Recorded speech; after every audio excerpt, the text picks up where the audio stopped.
This is Audible.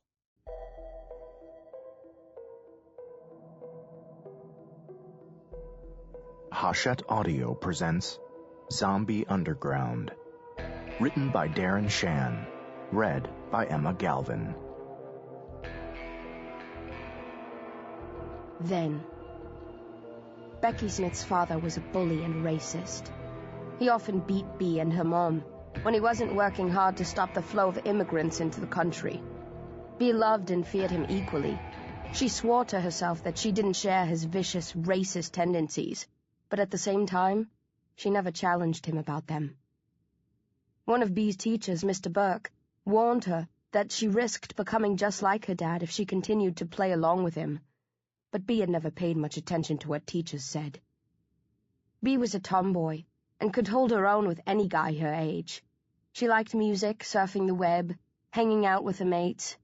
Just an average girl who thought she'd lead a normal life and never do anything special. Then zombies attacked her school. Bea and her friends didn't know how the dead had come back to life, or why so many of them were on the loose, or what the strange mutants who would control them were, and there was no time to find out. They had to run or die. So they ran. Bea's dad rescued her. He led the group to safety, playing the part of a hero to perfection, until they hit a snag and the zombies closed in on them. To delay the zombies, he told Bea to throw a black boy named Tyler Bayer to them, and because she had always obeyed her father when he gave her a command, she did. The zombies bit into the screaming Tyler with relish as he begged Bea to save him. Horrified by what she'd done, Bea abandoned her monstrous dad and raced back into the school to search for another way out, but she only found zombies and mutants, or rather, they found her. On a staircase, the freshly zombified Tyler caught up with Bea. She had been scratched by another member of the undead and was terrified that she was about to turn into one of them. But Tyler took her mind off that worry when he ripped her chest open. The last thing she saw was Tyler biting into her still beating heart. Then she died. 1. Now. I smell burning hair. It's a nasty, acidic smell. I burned my eyebrows once when I was playing with a lighter, and I've never forgotten that foul aroma. As my face wrinkles with distaste, an even nastier stench kicks in and I almost gag. What the hell is that? As I'm trying to place the sickening scent, a tall man staggers past, face and skull ablaze, trying to slap out the flames but failing. He falls to his knees and shakes his head wildly from side to side, the flames growing thicker, glowing more brightly, and I peg the source of the smell. It's burning flesh. With a startled cry, I flail away from the man on fire and glance around desperately for something to quench the flames with, or someone to call for help. It takes all of 2 seconds to realize I'm in just as much trouble as the guy with the burning pumpkin for a head. I'm in a large room, not one I recognize. I should be in my school, but this is a place I've never seen before. Pure white walls, except where they've been scorched. Several oversized windows, lots of people on the other side of the glass, peering in, studying the chaos. There's a small team at the center of the room, 6 people in black leather pants and jackets, faces hidden behind the visors of motorcycle-type helmets. Each is armed, a couple with flamethrowers, another pair with stun guns, 2 with spears. Lots of figures surround the 6 in leathers. 15 or so men, a handful of women, a couple of teenagers, a girl no more than 8 or 9 years old. Except they're not normal people. They're zombies. I categorize them even before the memories of what happened at my school click into place. I've seen enough horror films to know a fully paid-up member of the living dead when I see one. They don't move as stiffly as most movie zombies, but they have the vacant expression. They're missing body parts. Some are caked in blood. Their teeth are gnashing together hungrily.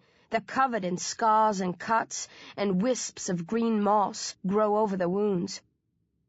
Wait, I never saw moss in any of the movies. I only saw that on the zombies in the internet clips. of the attack in Palace-Kenry, and on those who struck when my school was attacked, when I was killed. I flash on a memory of Tyler Bayer jamming his hand into my chest and ripping out my heart. I moan pitifully, and my hands snake to my breast to find out if that really happened, or if it was just a dream. But I'm distracted before I can check. One of the leather-clad tormentors at the center of the room is bigger than the others, tall and burly. He breaks away from the group and sprays flames in a wide semicircle, scorching the zombies closest to him. They squeal and peel away. It seems like the dead can feel pain too. "Rage!" one of the others barks. "Get your arse back here! We've got to stick together!" "Sod that!" the tall one retorts, and pushes forward, coming towards me, letting fly with more flames. I forget about everything else and flee from the fire, survival instincts kicking in, following a man and woman who were singed from the last burst. I try to call to the guy in the leathers to plead with him to stop, but there's something wrong with my mouth. It feels like it's full of pebbles. All that emerges is a strangled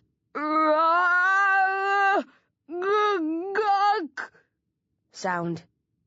One of the zombies, a woman, leaps onto the tall guy's back and gnaws at his shoulder. He lowers his flamethrower, grabs her hair, and tugs. She claws at his helmet. He bends over to shake her off. While I'm not naturally inclined to side with the zombie, it's clear that we're in the same boat. An enemy of theirs is also an enemy of mine, so I dart forward to help the undead woman tackle our foe with the flamethrower. One of the others in the center yells a warning to the suitably named Rage, but it's too late. I rush him from his blind side and throw myself at him.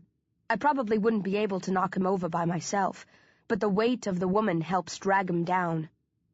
As the guy in the helmet yelps, I grab the hose of his flamethrower and wrestle it from him. He hangs on tightly, roaring for help, but then the woman bites his arm and digs through the leather of his jacket. With a curse, his grip loosens. A second later, I've ripped the hose from the tank strapped to his back, and the device is rendered useless. The person with the other flamethrower peels away from the group and starts towards me. "Kathy!" someone shouts. "Don't break rank!" "But Rage needs—" "Forget about him. We need you to cover the rest of us." As the woman hesitates, I heft the hose. It feels quite solid, and move in on the guy on the ground. He's pushing the female zombie away, trying to make room to kick at her. I take a couple of practice swings, then let him have it, bringing it down as hard as I can over the top of his helmet. The guy bellows with pain and backs away from me as I swing at him again. The zombie gurgles and shoves me aside, hurrying after him, clawing at his legs like a cat as she tries to grab hold. My gaze fixes on the small bits of bone sticking out of the ends of her fingers, and I'm stopped in my tracks by another flashback. I glance down at my own hand and see bones jutting out of my fingers too. I drop the hose and clutch the hand to my chest, moaning softly. I check the other fingers and find more extended bones. I raise my head and shriek at the ceiling, a wordless cry of frustration and terror. The guy on the floor lashes out with a foot and connects with the zombie's head. She's driven back. He forces himself to his feet and staggers towards the safety of his pack. Other zombies throw themselves in his path, clutch at him, gnash at his gloved fingers, but he's strong and moving fast.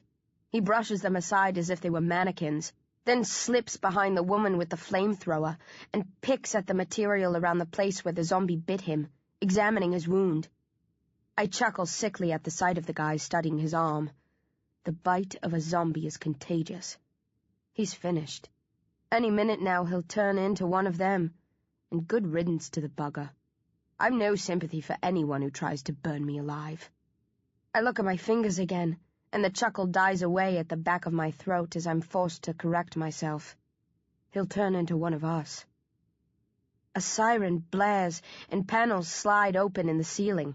As I stare, bewildered, nets drop through the gaps and fall on several of the zombies. There must be weights attached to the nets, because the zombies stagger, then fall. They become entangled as they writhe on the floor and are quickly trapped. More nets drop, and the rest of the zombies are swiftly subdued. They hiss and roar defiantly, and some try to flee, but the nets find them all, even the little girl. Soon I'm the only one left standing. For some reason they haven't targeted me. I squint at the ceiling as the panels are replaced, waiting for the area above me to open. But I'm either standing in a spot where they can't get at me, or for some reason they don't want to ensnare me. "Do you think I should toast this one?" the woman with the flamethrower asks, advancing past the struggling zombies. I snarl at her and try to shout a curse, but again all that comes out is a gargled noise, something along the lines of, "Fall!" "Hold on," somebody says, and a guy with a spear puts it down, then removes his helmet. I stare uncertainly.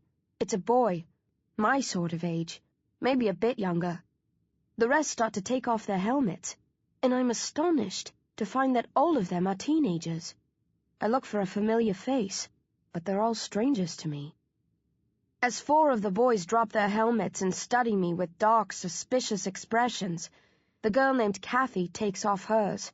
She's scowling. She points the nozzle of her flamethrower at me again. "She attacked Rage," Kathy growls.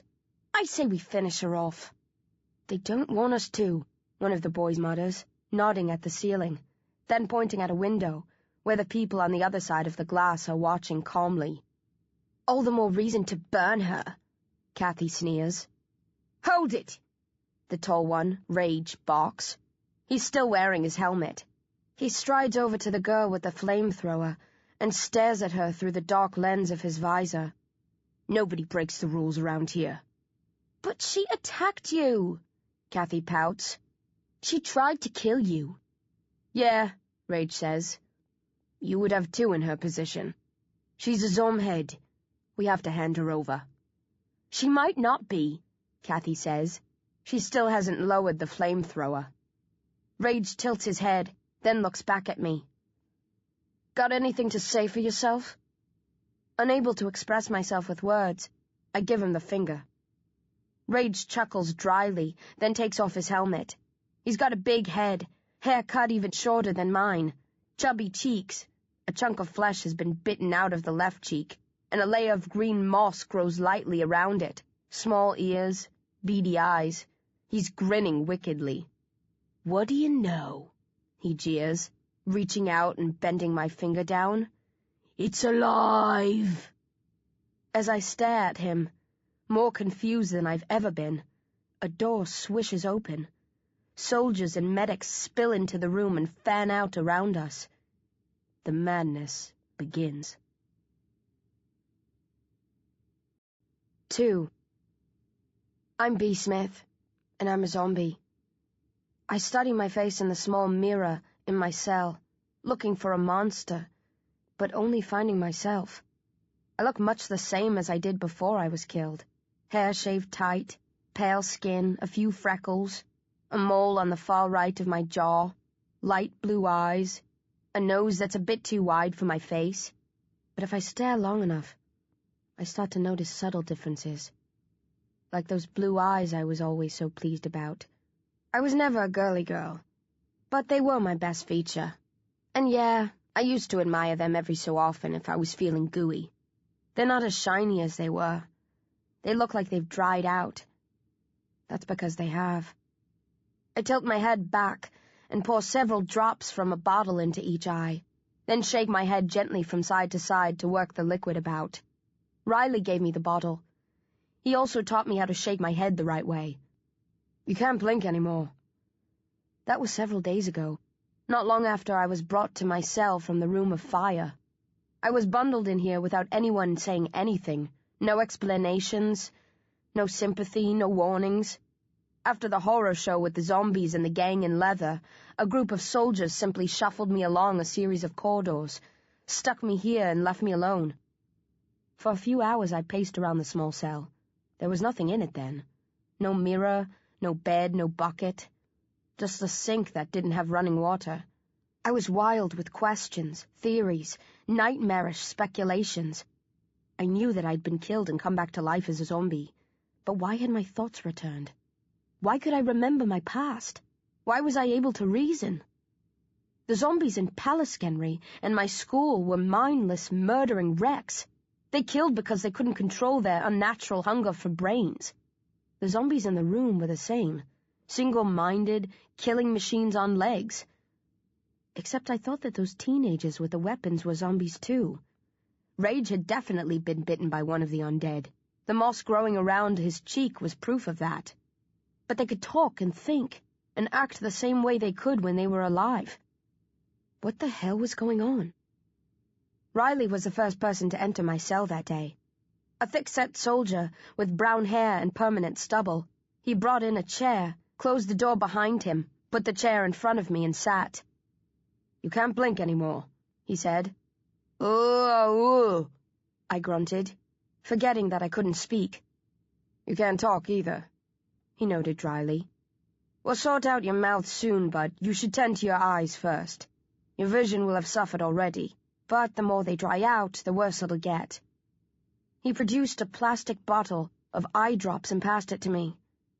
As I stared at it suspiciously, he chuckled. "It's not a trick. If we wanted to harm you, we'd have fried you in the lab. Your eyelids don't work. Go on, try them. See for yourself." I tried to close my eyes, but nothing happened. If I furrowed my brow, it forced them partly closed into a squint, but they wouldn't move by themselves. I reached for them to pull the lids down. Then I saw the bones sticking out of my fingers and stopped, afraid I might scratch my eyeballs. "Good call," Riley said. "Revitalizids all come close to poking out an eye. A few actually did before we could warn them. Most revivids instinctively know to keep their hands away from their eyes.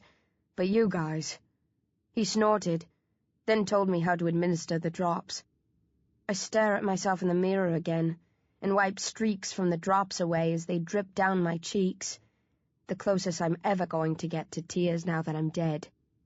My eyes look better, but still not as moist and sharp as they once did.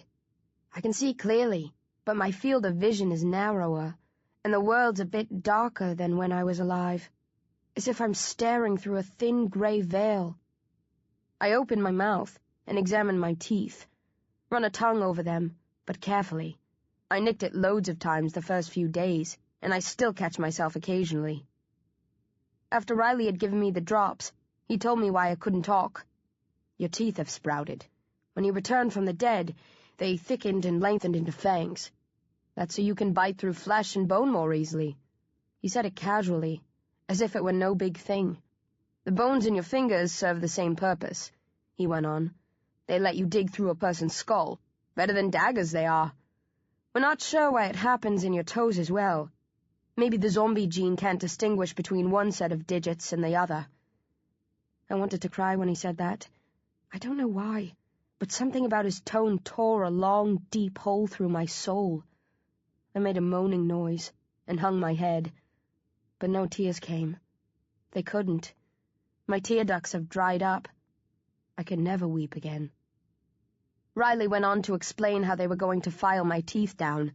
They'd use an electric file to start me off, but after that I could trim them with a metal file myself every day or two.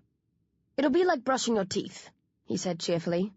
"A few minutes in the morning, again at night before you go to bed, and they'll be fine." He paused. "Although, you won't really need to go to bed now."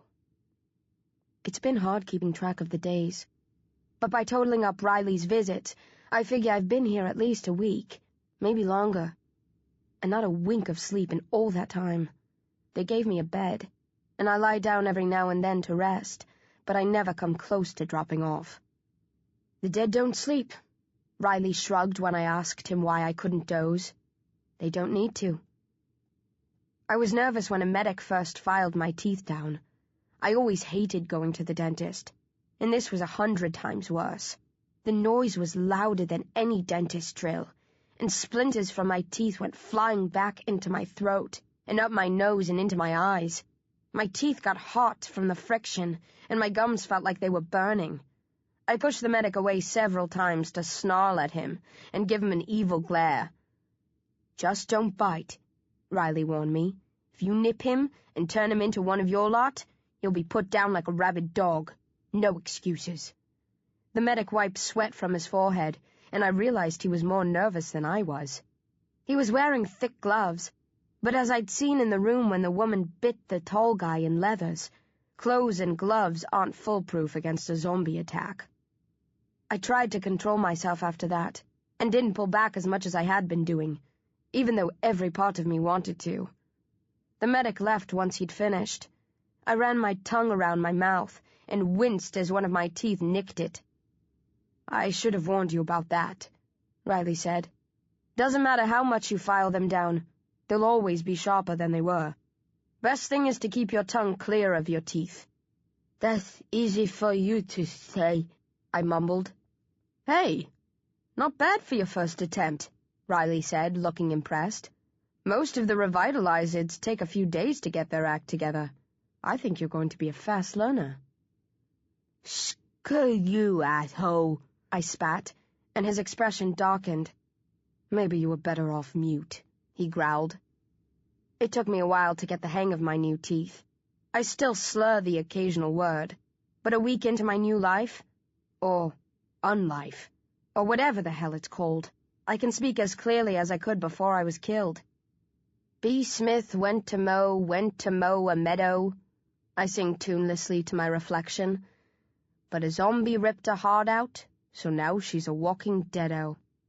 Hey, I might be dead, but you've got to laugh, haven't you? Especially when you're no longer able to cry your bloody eyes out. 3. Lying on the bed, staring at the ceiling, thinking about Mom and Dad. Riley hasn't told me anything about the outside world. We spent a lot of time together. He chats with me about all sorts of things. Soccer, TV shows we used to watch, our lives before the zombie uprising. But he won't discuss the attack on my school, or any of the other assaults that took place that day. I've no idea if order has been restored, or if the soldiers and medics here are the only people left alive in the whole wide world. I've pushed him hard for answers, but although Riley's been good to me, he can play deaf and dumb to perfection when he wants. I've said a few prayers for Mom and Dad, even though I'm not the praying type. For Mom especially. It's strange. I thought I loved Dad more. He was the one I respected, the one I wanted to impress. Mom was weak in my opinion, a coward and a fool for letting her husband knock her about the place. I stood up for her and always tried to help when he'd lay into her, because that's what you do for your mom.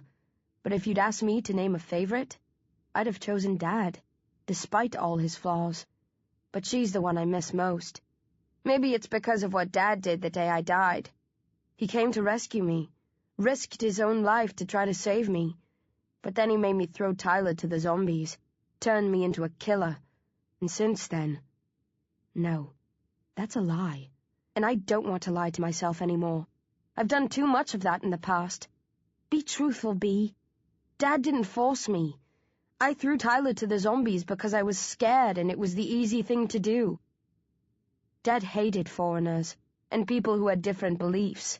I never wanted to be like him in that respect. But to keep him quiet, I acted as if I was. And in the end, it rubbed off on me.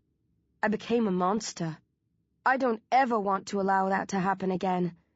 But if I'm to keep the beast inside me under control, I have to accept that the guilt was mine for doing what Dad told me to do.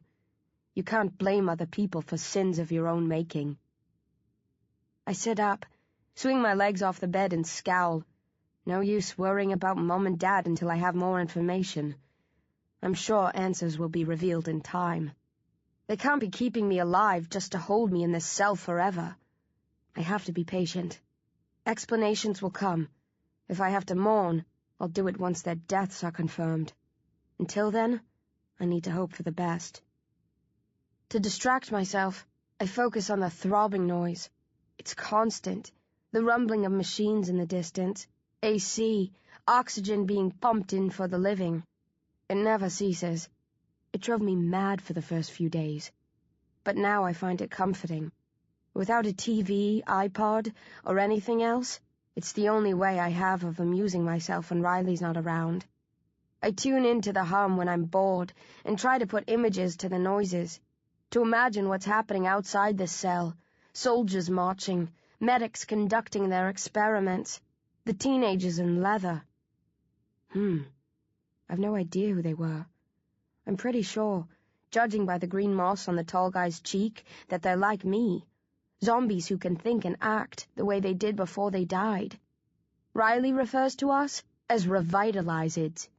The ordinary mindless zombies are revivids. But why were the revitalizeds in that room with weapons? Are they prisoners like me, or are they cooperating with the soldiers? Where did they come from? Why are we different from the others? Is there hope for us? Can we be cured? I sneer at the last question. Of course you can't be cured, you dumb bitch, I snort. Not unless you can find the Wizard of Oz to give you a brand new heart. I get up and stand in front of the mirror. I seem to be studying myself a lot recently. It's not that I'm vain. There just isn't anything else to do. But I'm not interested in my face this time. I was wearing the shredded, filthy remains of my school uniform when I regained consciousness. That's been replaced with a pair of jeans and a plain white t-shirt. I pull the t-shirt up to my chin and stare at my ruined chest. I never had big tits. Vinyl used to call them bee stings. I told him I'd do worse than sting him if he kept on saying that. But I liked Vinyl, so I let him get away with it. My right boob is the same as it was before, but my left is missing, torn from my chest by Tyler Bayer. A fair bit of flesh around it is missing too, and my heart's been ripped out, leaving an unnatural, grisly hole in its place. Bits of bone poke through the flesh around the hole, and I can see all sorts of tubes inside, veins, arteries, and what have you. Congealed blood meshes the mess together, along with the green moss that sprouts lightly all over the wound. Every so often, a few drops of blood ooze out of one of the tubes, but it's not like it used to be. This blood is much thicker, the consistency of jelly, and the flow always stops after a second or two. I quizzed Riley about that. Without a heart, there shouldn't be any flow at all. The same way that, without working lungs, I shouldn't be able to speak. The body remembers, he said. At least it does in revitalizeds. What the hell does that mean? I frowned. When you recovered your wits, your brain started trying to control the rest of your body, the way it did when you were alive, he explained. You don't need to breathe anymore, but your brain thinks that you should, so it forces your lungs to expand and collapse, which is why you can talk. You can stop it when you focus. If you shut your mouth and close your nose, your lungs will shut down after a minute or two. But most of the time, your lungs work away in the background, even though there's no reason why they should. If you had a heart, it would be the same. Your brain would tell it to pump blood around your body. It wouldn't operate as smoothly as it did before, no more than a weak pulse every few minutes, but it would keep the blood circulating, albeit sluggishly. Now you don't have a heart, Riley said unsympathetically. But the brain's a stubborn organ, and it's doing the best it can. It's roped in some of your other organs, and is using them to nudge your veins and arteries, to compensate for the missing pump. Some of the scientists here are blown away by that. They've never seen a body do it before. They think you're the coolest thing since sliced bread. They'd love to take you off to their labs to study you in depth. Who's stopping them? I asked, but at that the soldier clammed up again. I've poked my finger into the cavity in my chest a few times, dipped it in the blood and smeared it across my tongue. But I can't tell if it tastes any different. My taste buds have gone to hell. My mouth is dry. My tongue feels like it's made of sandpaper. And apart from a foul staleness that is always there, I haven't been able to identify any specific tastes. I sigh as I stare at the hole. It shocked me the first few times. I couldn't believe that was really me. I turned my back on the image and tried to cry, shook my head and refused to accept that this was what I'd become. But now it doesn't bother me that much. I don't let it. Why should I? After all, I laugh, humorlessly at my reflection. Life's too short. 4. Riley comes in with a bowl. "Grub's up," he says cheerfully, kicking the door closed behind him. I'm standing in one of the corners when he enters. So I spot the armed soldiers outside the door as it slides shut. Riley must have been coming to see me daily for at least 2 weeks, usually twice a day, but they never take chances. He always has backup in case I make a break for freedom. The soldiers outside couldn't save him if I decided to bite or give him a playful scratch, but they can make sure I don't get more than a couple of steps outside the cell. "What's on the menu today?" I ask sarcastically.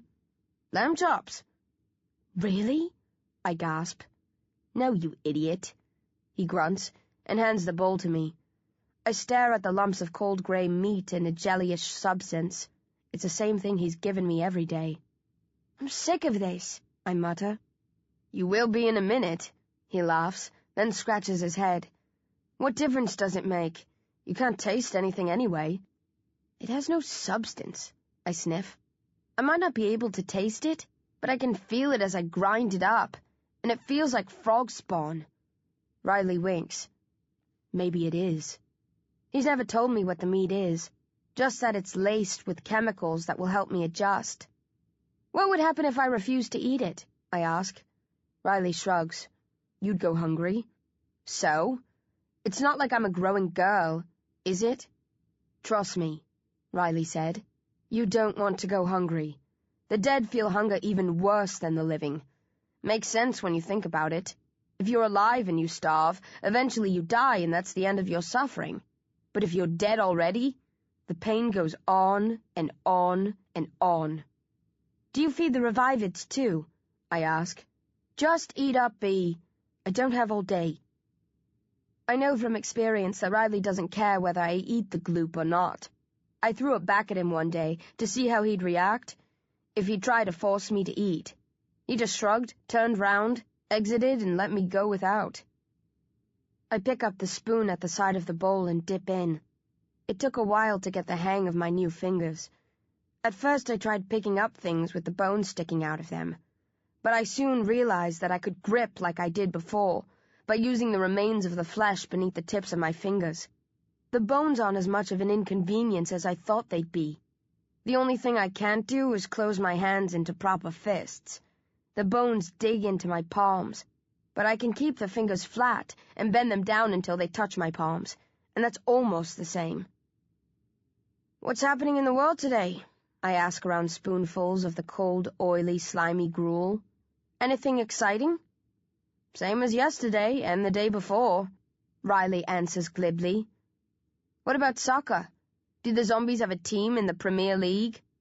Riley laughs. "I'd like to see that. Undead United." I grin and carry on eating. Riley's all right as prison warders go. I don't trust him, and I'm sure he'd fire a bullet through my head without a moment's hesitation if ordered. A day might come when we have to lock horns, and maybe one of us won't walk away from that clash. But he's treating me as humanely as he can. More than I probably would if our roles were reversed, and I appreciate that. I spoon the last of the food into my mouth, chew a few times and swallow. "All done, boss." "Like I give a damn," he says, taking the bowl from me. He crosses to the sink and picks up the bucket beneath it. Water was supplied to the taps once Riley had warned me not to drink any of it. Just use it for washing, and the bucket was put in place before he brought my first meal. "Give me a minute," I grumble sourly. "I want to savor the moment." I can no longer process food or drink the normal way. Riley says it would sit in my guts, turn putrid and decay, unaided by any digestive juices. The bits that broke down into liquids would flow through me and dribble out, meaning I'd have to wear a diaper. The solids would stay inside me indefinitely. If I ate enough, they'd back up in my stomach and throat. "Would that harm me?" I asked Riley once. "No," he said. "But maggots and worms would thrive on the refuse, and insects would be attracted to it. You'd become a warren for creepy crawlies and they'd chew through you. They couldn't do any real damage unless they got into your brain and destroyed enough of it to kill you. But would you want to live like that?" The image of insects burrowing through my flesh made me shiver so much that if I hadn't been dead already, I would have sworn that somebody had walked over my grave.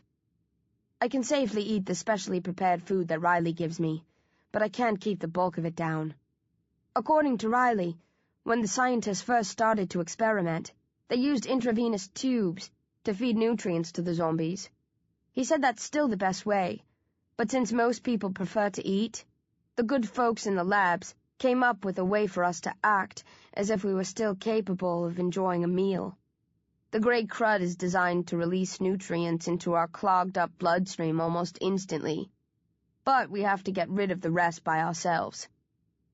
"Come on," Riley says, tapping a foot. "You're not the only one I have to deal with." "I won't do it until you tell me how many others you look after."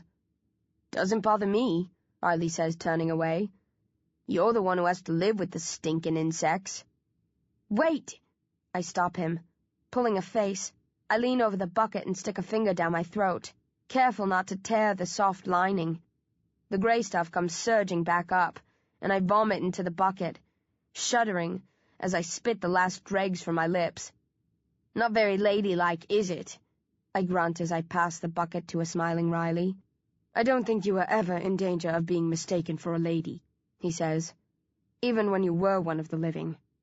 "I could sue you for saying that sort of thing to me," I huff. "Lawyers don't represent corpses," he smirks.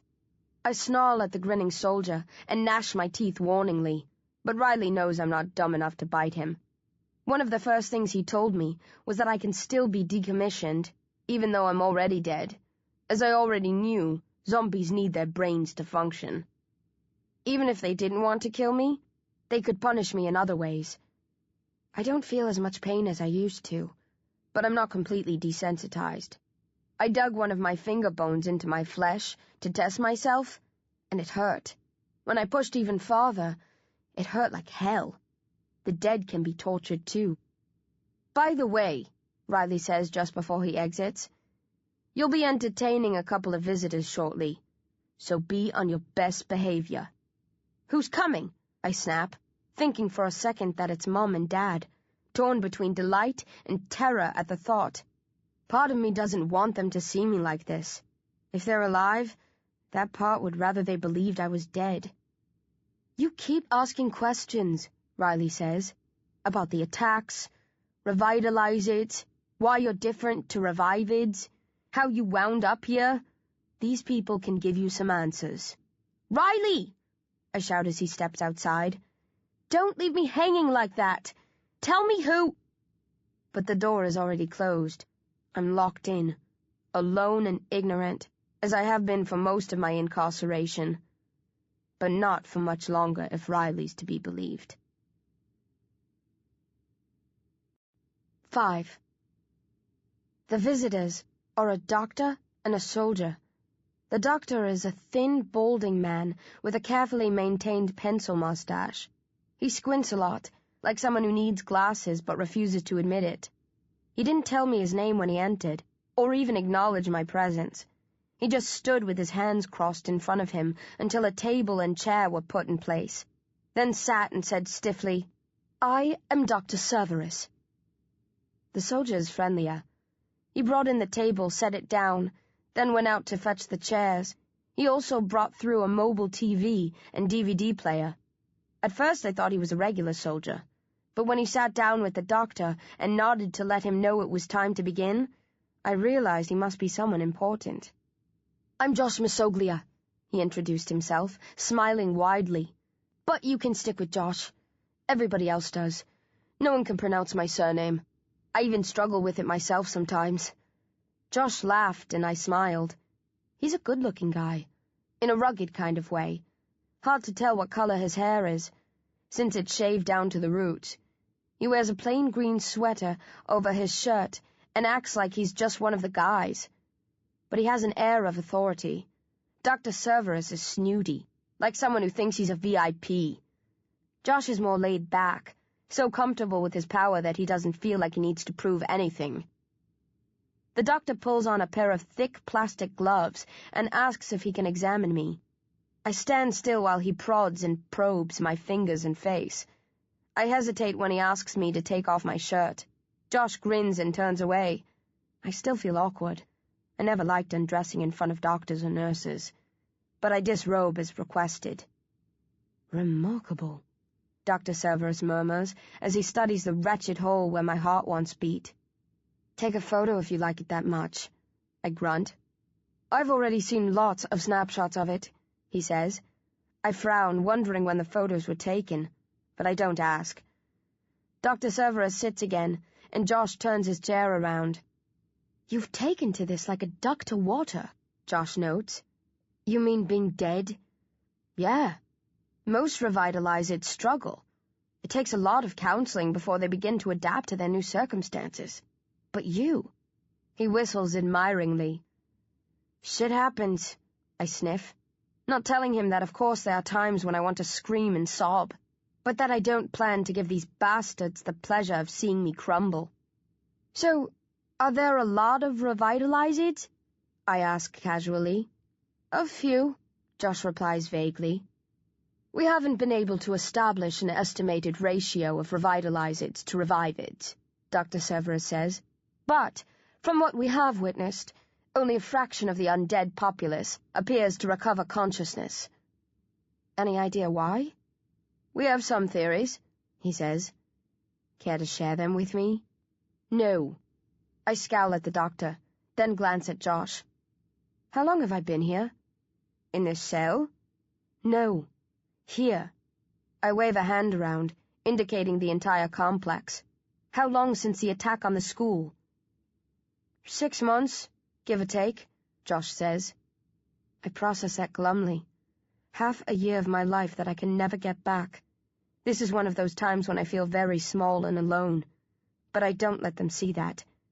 Do all revitalized take that long to recover? I ask instead, acting like the gap in my life is no big thing. No, Dr. Cerberus says. Most revitalize sooner. My teacher always used to tell me that I was slow. I grin. Have I been here all the time since I was killed? Josh nods. We brought you here directly from the school. You were in a holding cell with other revivids before your senses kicked back in. There were more attacks that day. My dad told me it was happening all over London. Josh sighs. Yeah, it wasn't a day any of us will forget in a hurry. Have there been more assaults since then? I press. Are zombies still striking, or have you put a stop to it? What's the world like out there? Josh shakes his head. I can't discuss that with you. All I can say is that the situation is currently stable. That doesn't tell me much, I huff. I know, but that's the way it is. There are limits to what we can discuss. If it's any comfort, we don't tell the other revitalized any more than we're telling you. Is there a reason why you're being so secretive? I ask. Josh rolls his eyes. You're a flesh-eating member of the Walking Dead with the ability to convert as many of the living as you can get your hands or teeth on. You scare the living hell out of us. If some of our staff had their way, we'd tell you nothing at all, only incinerate every damn one of you. Why don't you? I challenge him. Dr. Cerberus answers. We want to learn more about you, understand what makes you tick, why your memories return, if your current state is sustainable. I stiffen. You mean, it might not be? I could... what's that word? Regress. He nods somberly. It has happened to a couple of others. That's why I came packing, Josh says, tapping a gun that hangs by his side. You better pay attention and stay alert. If you start to zone out, the way you might in a boring class, I'm not going to take any chances. If I think there's even a slight chance that you're turning back into a revivid, I'll put a bullet through your head. I bet you say that to all the girls, I snarl, and Josh laughs. Dr. Cerberus asks lots of questions about my past, how much of the day of the attack I can recall, if I can remember anything since then. Somebody opens the door and hands him a folder. He didn't call for it, so others must be watching this on hidden cameras. And he subjects me to a Rorschach test, then word association games and other psychological crap. I play along patiently, answering honestly, in the hope that if I can help them, they can find a way to help me. The doctor asks about my sense of taste and smell. I tell him I can smell even better than before, but I can't taste anything. Is that strange? I ask. No, he says. The others are the same. We're not sure why. What about your ears? Have you noticed any difference where sounds are concerned? I don't know. There hasn't been much for me to listen to. A machine is rolled in, and Dr. Cerberus tests my hearing. He puts headphones on me, and I have to raise my hand when I hear a high-pitched noise in either ear. How'd I do? I ask when he takes them off. Admirably, he says. Every revitalized has an improved sense of hearing. The revivids do too. Your sense of smell is probably sharper as well, as you have noted. We'll test that some other time. I grin ghoulishly. So I've turned into a big bad wolf. All the better to see, hear, and smell you with, my dear. Not see, I think, he mutters, and lo and behold, an eye chart is duly carried in by a soldier. The test tells me what I already knew, that my eyesight has deteriorated. It's not as bad as I feared. I can still make out most of the letters, even on the lower lines, but they're more blurred than they used to be. Would I go blind if I didn't put the drops in every day? I ask. No, Dr. Cerberus says as he jots down the results. We haven't observed any of the revivids losing their sight completely, but they suffer irritation and infection. It gets so annoying in some that they scratch their eyes out. I wince and immediately try to push the image from my thoughts.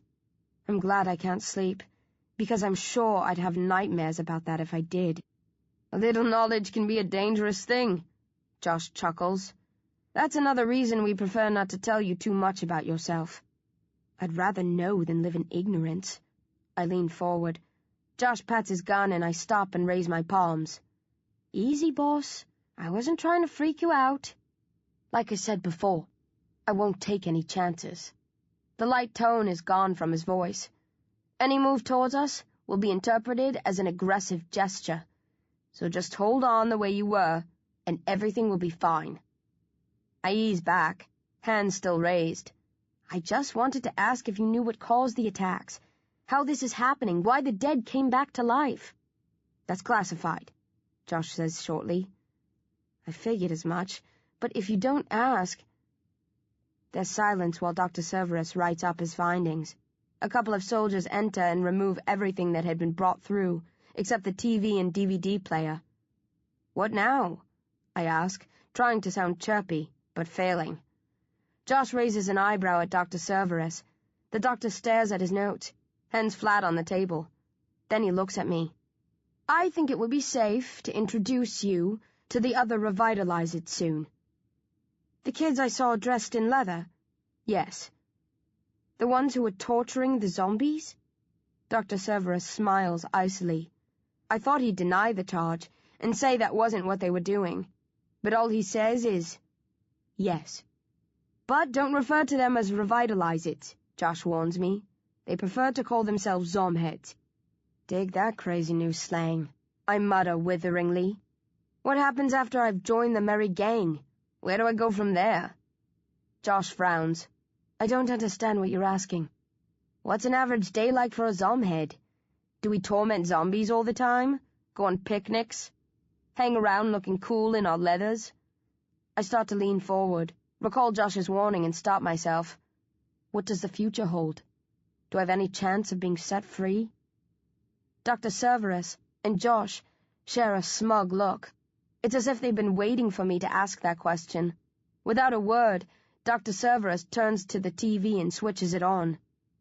As the TV flickers to life, Josh turns on the DVD player and presses play. A grainy black and white image comes into focus.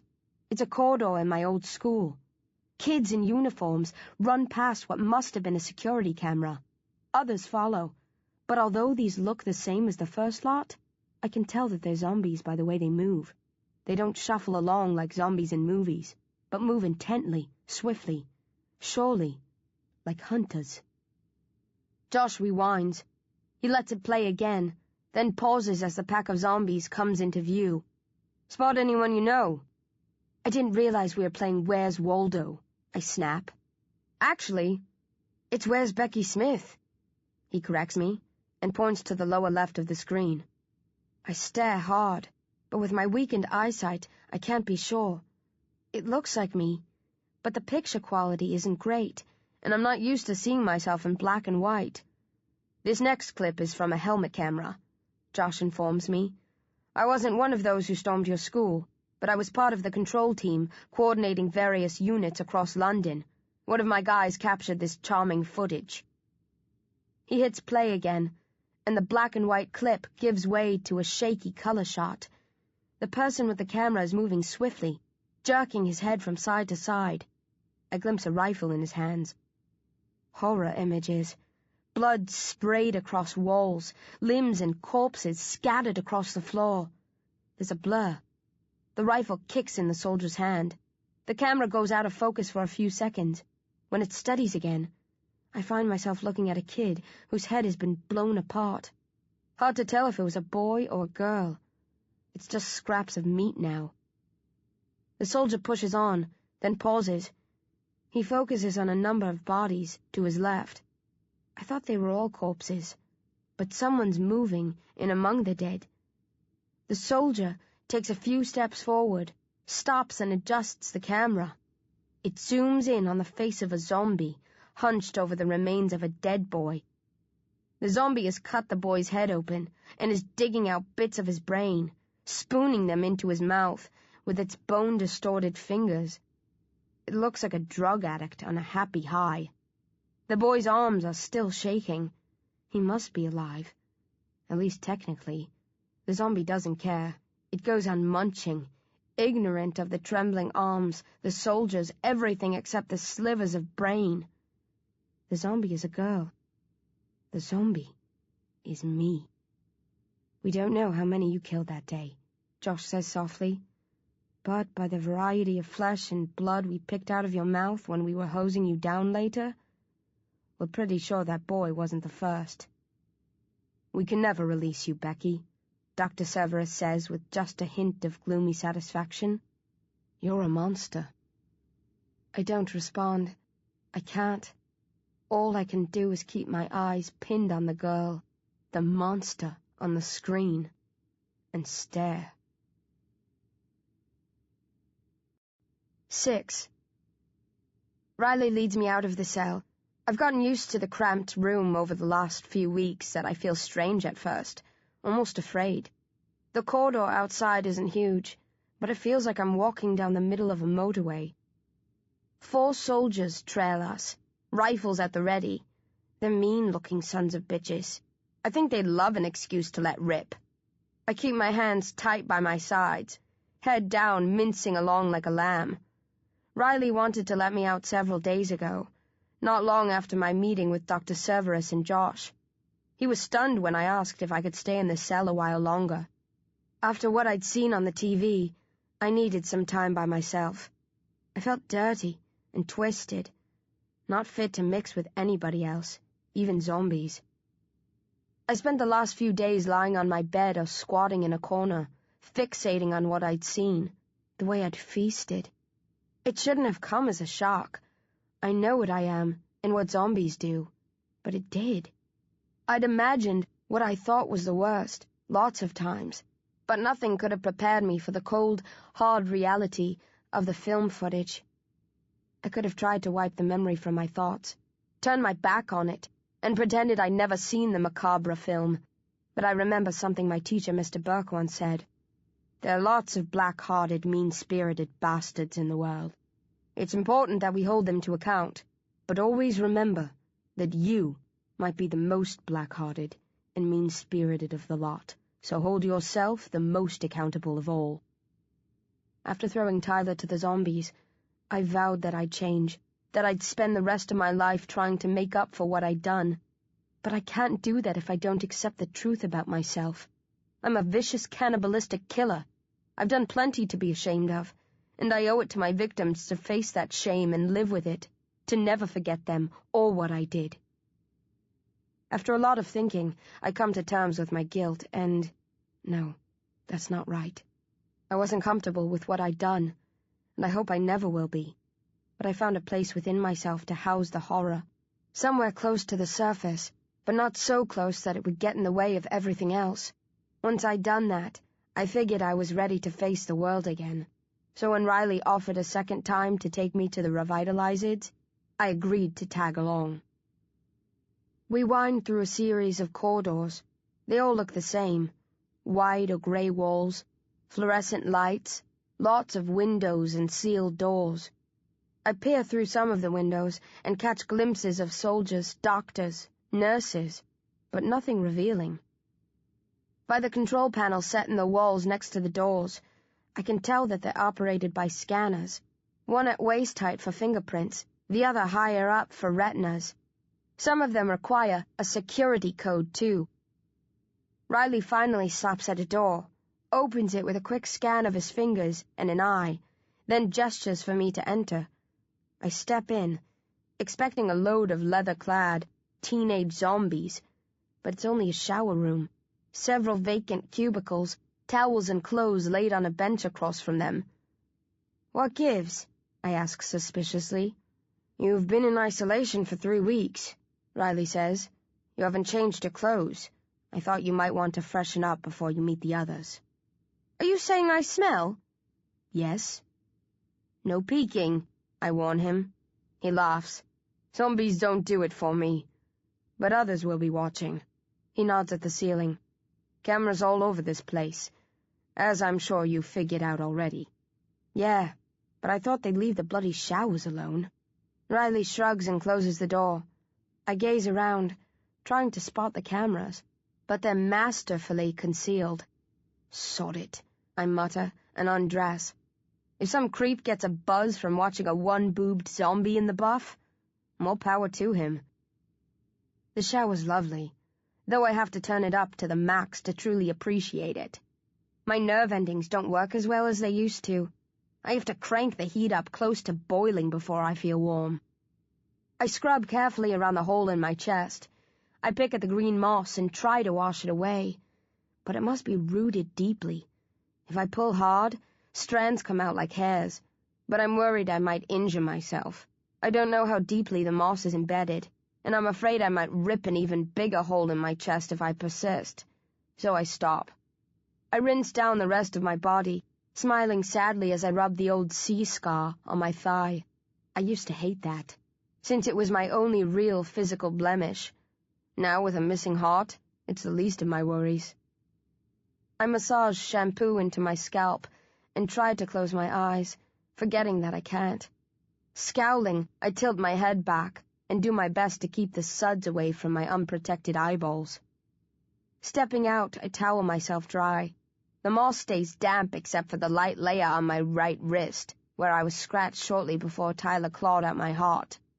That dries up nicely after a good bit of rubbing. Giving up on the moss around my chest, I slip into the new clothes. Once I'm cozy, I sniff the old set and grimace. They're not as bad as I thought they'd be, but I'm surprised I didn't notice the odor before.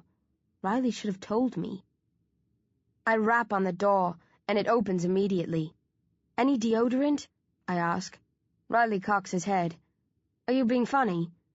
"No." "Didn't they tell you?" He smiles. "No, I suppose it's not the sort of thing they would have thought of. Well, it's good news, B. You don't ever have to worry about your pits again. The dead don't sweat." "Seriously?" "Yeah." "Cool," I chuckle. Then a thought hits me, and I ask with fake innocence, "What about bad breath?" "That's a slight smell that will always be there," Riley says, "but it won't get any worse than that." "And farts?" I ask. Riley laughs. "No, you're clear on that front, too." "A pity," I sigh. "I loved a good fart." My eyes narrow and I murmur sweetly, "What about my period?" Riley blushes furiously. "Without a regular flow of blood, hardly." "But are you sure?" I press. "Well, not 100%, he says uneasily. "Can you ask one of the nurses and find out for me?" I tease him. "Ask them yourself," he huffs, ears reddening at the thought of it. Typical bloke. So easy to embarrass. 7. A large white room. No windows, but there's a long mirror on one of the walls. I've seen enough films and TV shows to guess that it's a two-way observation point. I bet there's a team of soldiers or scientists on the other side, watching everything. There's a pool table and a ping-pong table down at one end of the room, a bookshelf with a scattering of books, magazines and comics, a couple of TVs, one hooked up to a DVD player, the other to a video game console.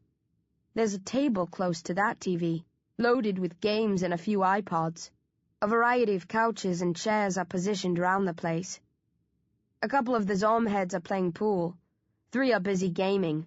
1, the girl called Kathy, is watching TV and filing down her teeth. And the final Zom head is slumped on a chair near the bookshelf, flicking through a car magazine. 7 in total. 1 more than I saw in the room all those weeks ago. I hover by the door. Riley didn't say anything when he let me in, waiting for the others to notice me.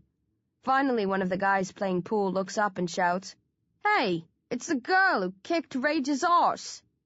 Everything comes to a stop, and those who are sitting stand up to ogle me, all except the one in the chair with the magazine. He just glances at me, yawns, then returns to his mag. I push forward, smiling awkwardly. "Hi, I'm Becky Smith, but everyone calls me B." "Becky, it is." One of the boys laughs and jogs across. He sticks out a hand. It's covered by a glove and bandages. "I'm Mark," he says as we shake hands. "I wasn't there when you revitalized. They keep me out of stuff like that. Afraid I'll react badly to the flames." "What do you mean?" I ask. The boy gestures at himself. He's covered completely from neck to toe, heavy clothes, some sort of a padded vest, more bandages, heavy-duty boots. "I got burned to the bone while I was a revived. They don't know how. My face is okay, but I'm like a skeleton under all these layers. I have to stay wrapped up. They're worried that if I lose any more internal—" "Can it, worm?" one of the other boys says. "You'd bore her to death if she wasn't already dead." He nods at me but doesn't smile. He's dark-skinned, with short curly hair. I would have shot him the finger 6 months ago in response to his nod. But since I'm trying to change and accept everyone as an equal, no matter what color they are, I nod back at him instead. "B," I tell him. "I know," he says dryly. "I'm not deaf. I'm Peter." "Danny," the boy beside him says. Danny's tall and bony, greasy blonde hair and bad acne. He's wearing jeans and a t-shirt like mine. As I look around, I see that all the others are similarly dressed, except for the guy in the chair. He's in the leathers he was wearing when I first saw him. "Kathy Kelly," the girl introduces herself coldly. She sits and focuses on the video game. She has long, dark hair tied back in a ponytail. Pretty, but not in a soft way. One of the other boys comes over and shakes my hand. "Gokin." "Gherkin?" I frown. "Gokin." He spells it out. "Turkish, isn't it?"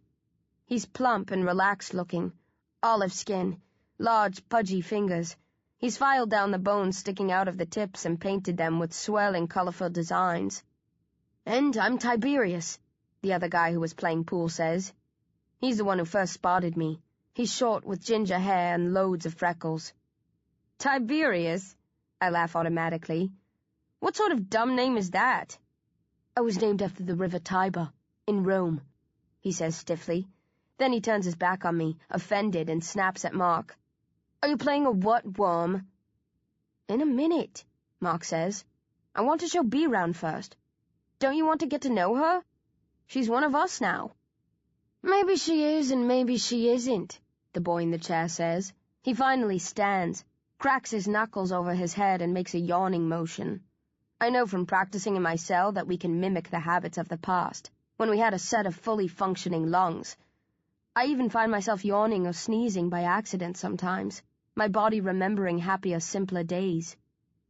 The yawning knuckle cracker is the tall guy with the big head and small ears, the chubby, rosy cheeks, a chunk bitten out of the left one, the guy I clobbered over the head when I first recovered.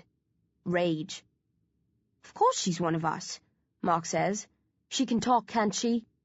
"Oh, she's a revitalized," Rage says, eyeing me beadily. "Doesn't mean she's a Zom-head, though. You've got to earn that right. Which you haven't yet, worm, in case you've forgotten." Mark scowls and stares at his feet. It's not my fault they don't let me join in with the rest of you. I would if I could. You know that. You say that you would, Rage sneers. But there's saying and there's doing. And so far, you've done zip.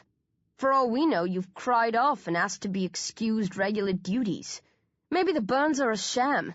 Maybe they're just saying that because you asked them to cover up for the fact that you're a coward. Mark stiffens, then squares himself and raises his fists. His hands are shaking. More with fear, I think, than indignation. Say that again, and I'll thump you, he squeaks. I don't care how big you are. Rage laughs. Back down, worm. I'm only messing with you. He comes closer and circles me slowly. I say nothing while I'm being examined. When he's finished, I stare at him calmly. Like what you see?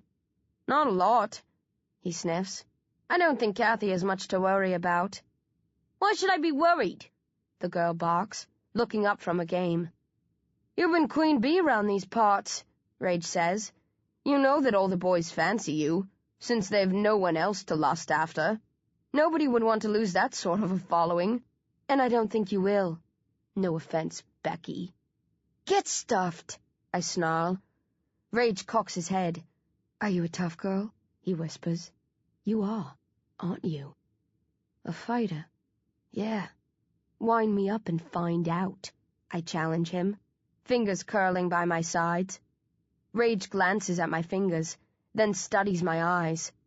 Looks like I was wrong. You are one of us. We accept you. Gooble gobble, Tiberius chuckles from beside the pool table. What the hell does that mean? I growl. Pay no attention to him, Gokin laughs. He's always coming up with weird crap like that. It's from Freaks, Tiberius says. That old movie about circus freaks? He looks around for support. Some of you must have seen it. Was it black and white? Kathy asks. Yeah, it was made in the 1930s. Then of course we haven't seen it, she snorts. We don't all waste our time on boring old movies. Freaks? Boring? Tiberius roars. It's an amazing film. They use real-life freaks. It gave me nightmares the first time my dad showed it to me. They'd probably have found a role for you in it if you'd been alive back then, Kathy says frostily. Tiberius glares at her, then turns to me.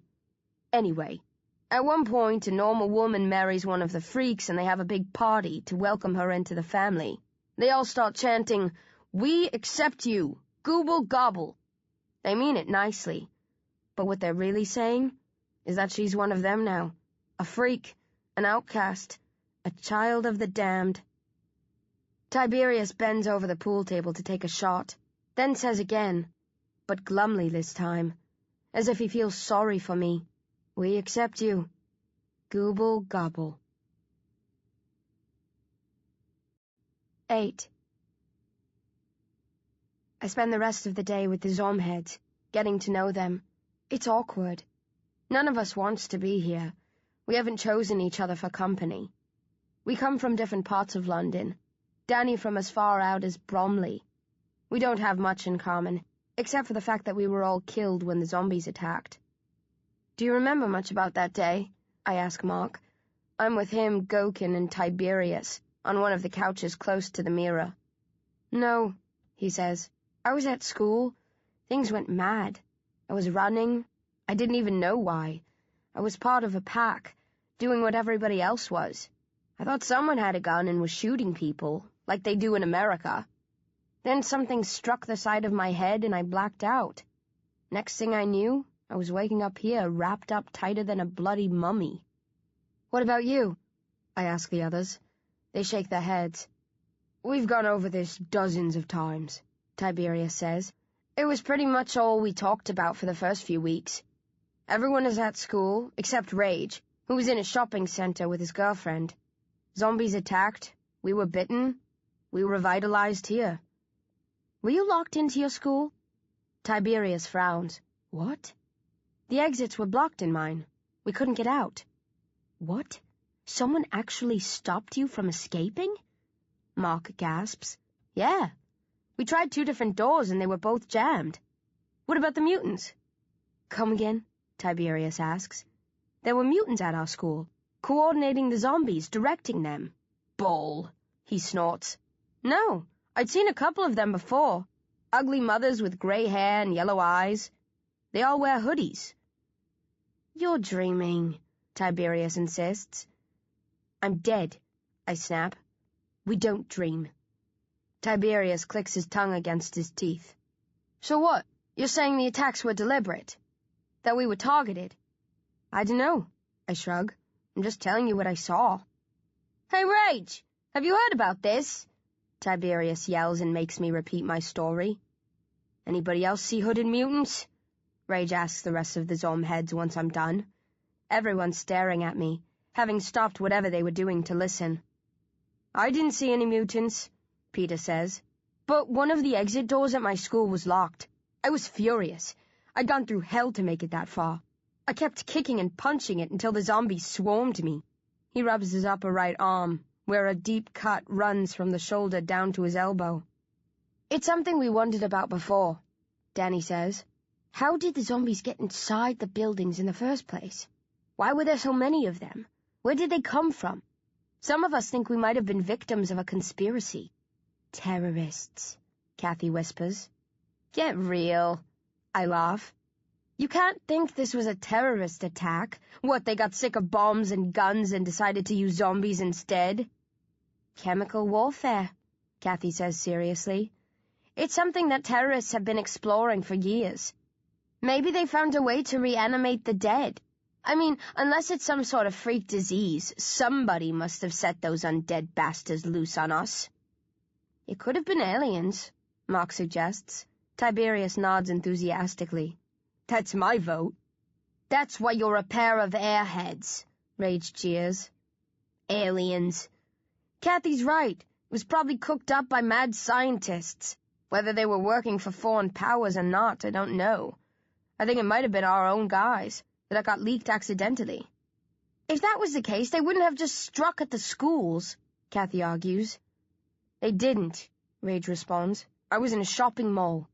I heard that there had been attacks at hospitals, airports, all sorts of places. Yeah, attacks, Kathy says. If it was an accidental breakout, it would have spread from one spot and rippled outwards. But they struck all over London at the same time.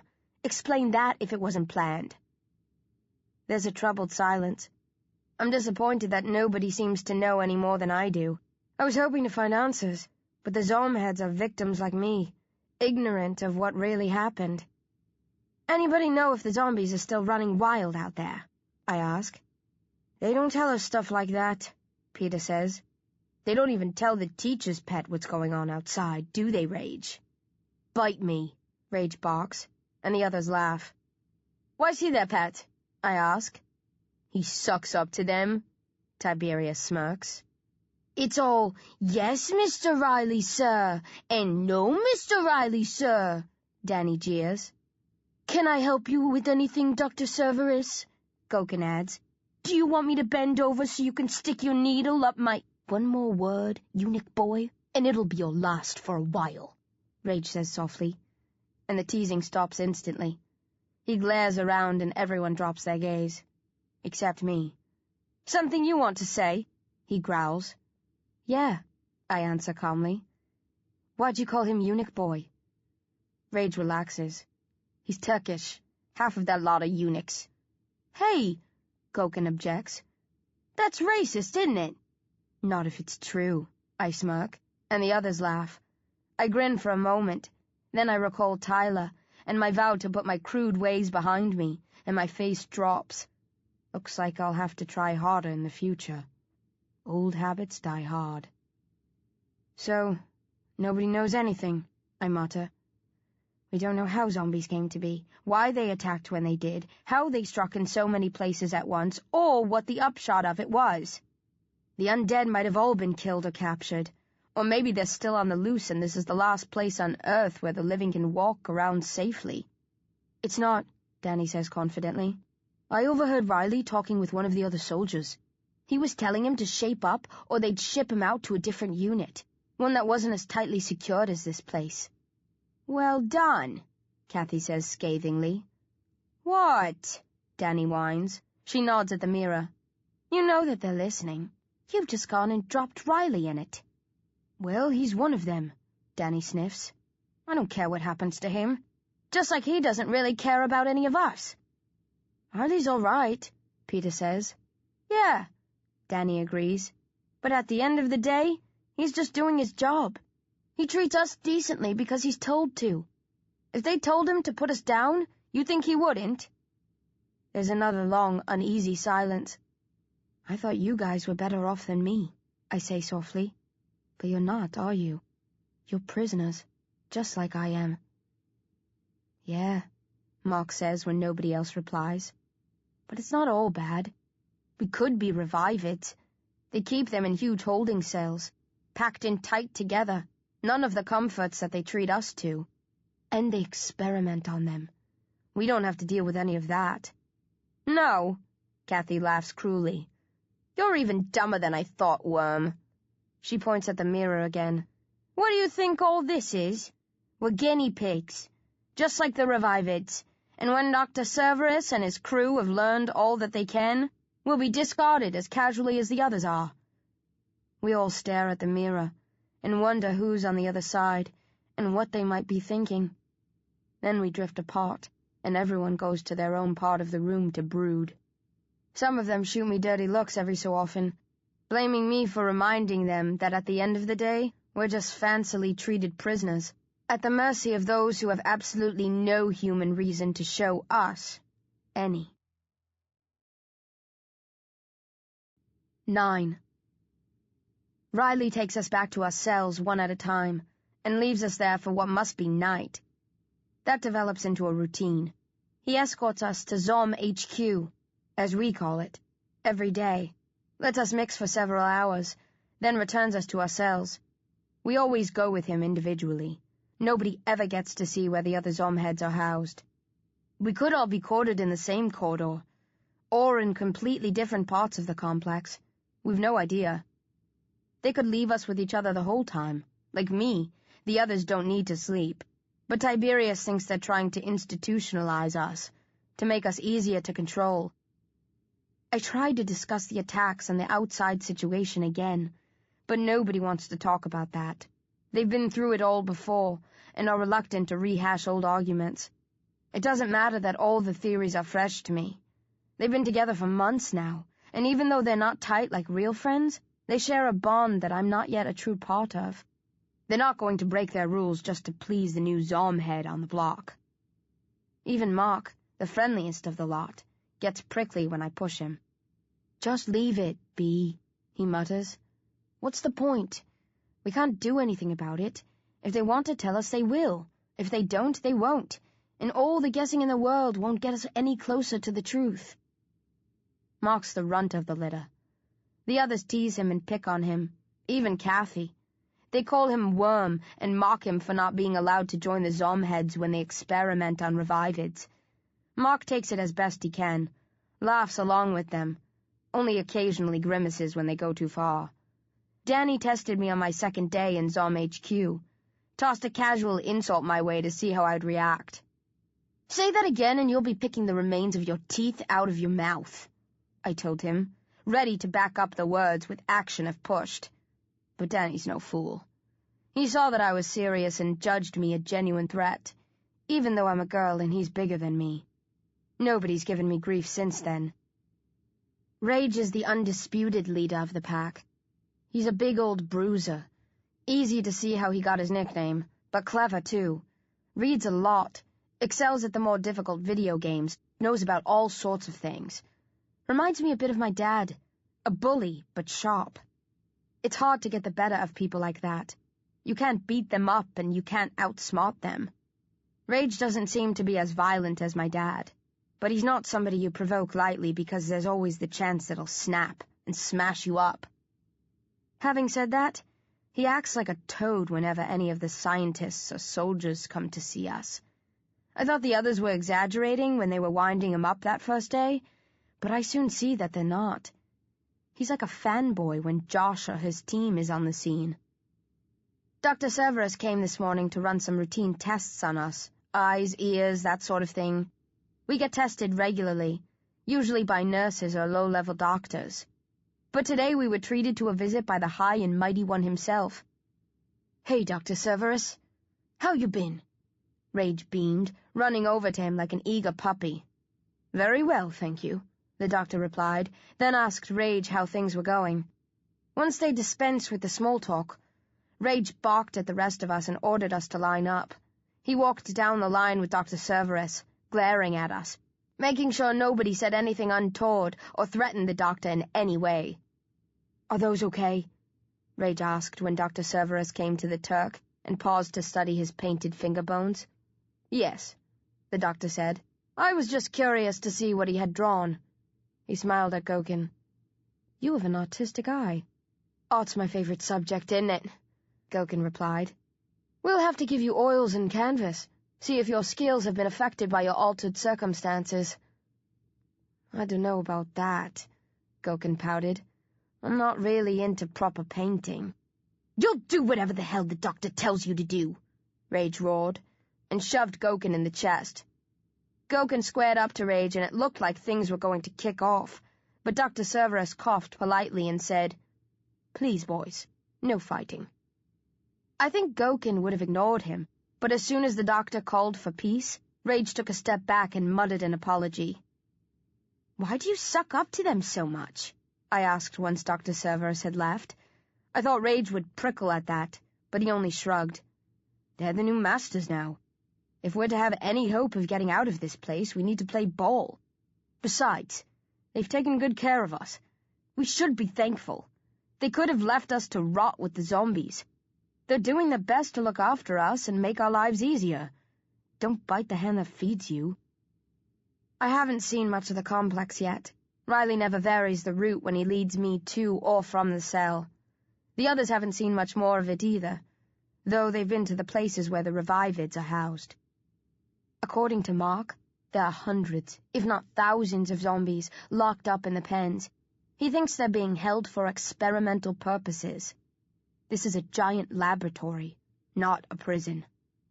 The revivids are a mix of adults and children, but nobody's seen any grown-up Zom-heads. We've been segregated by age for some reason.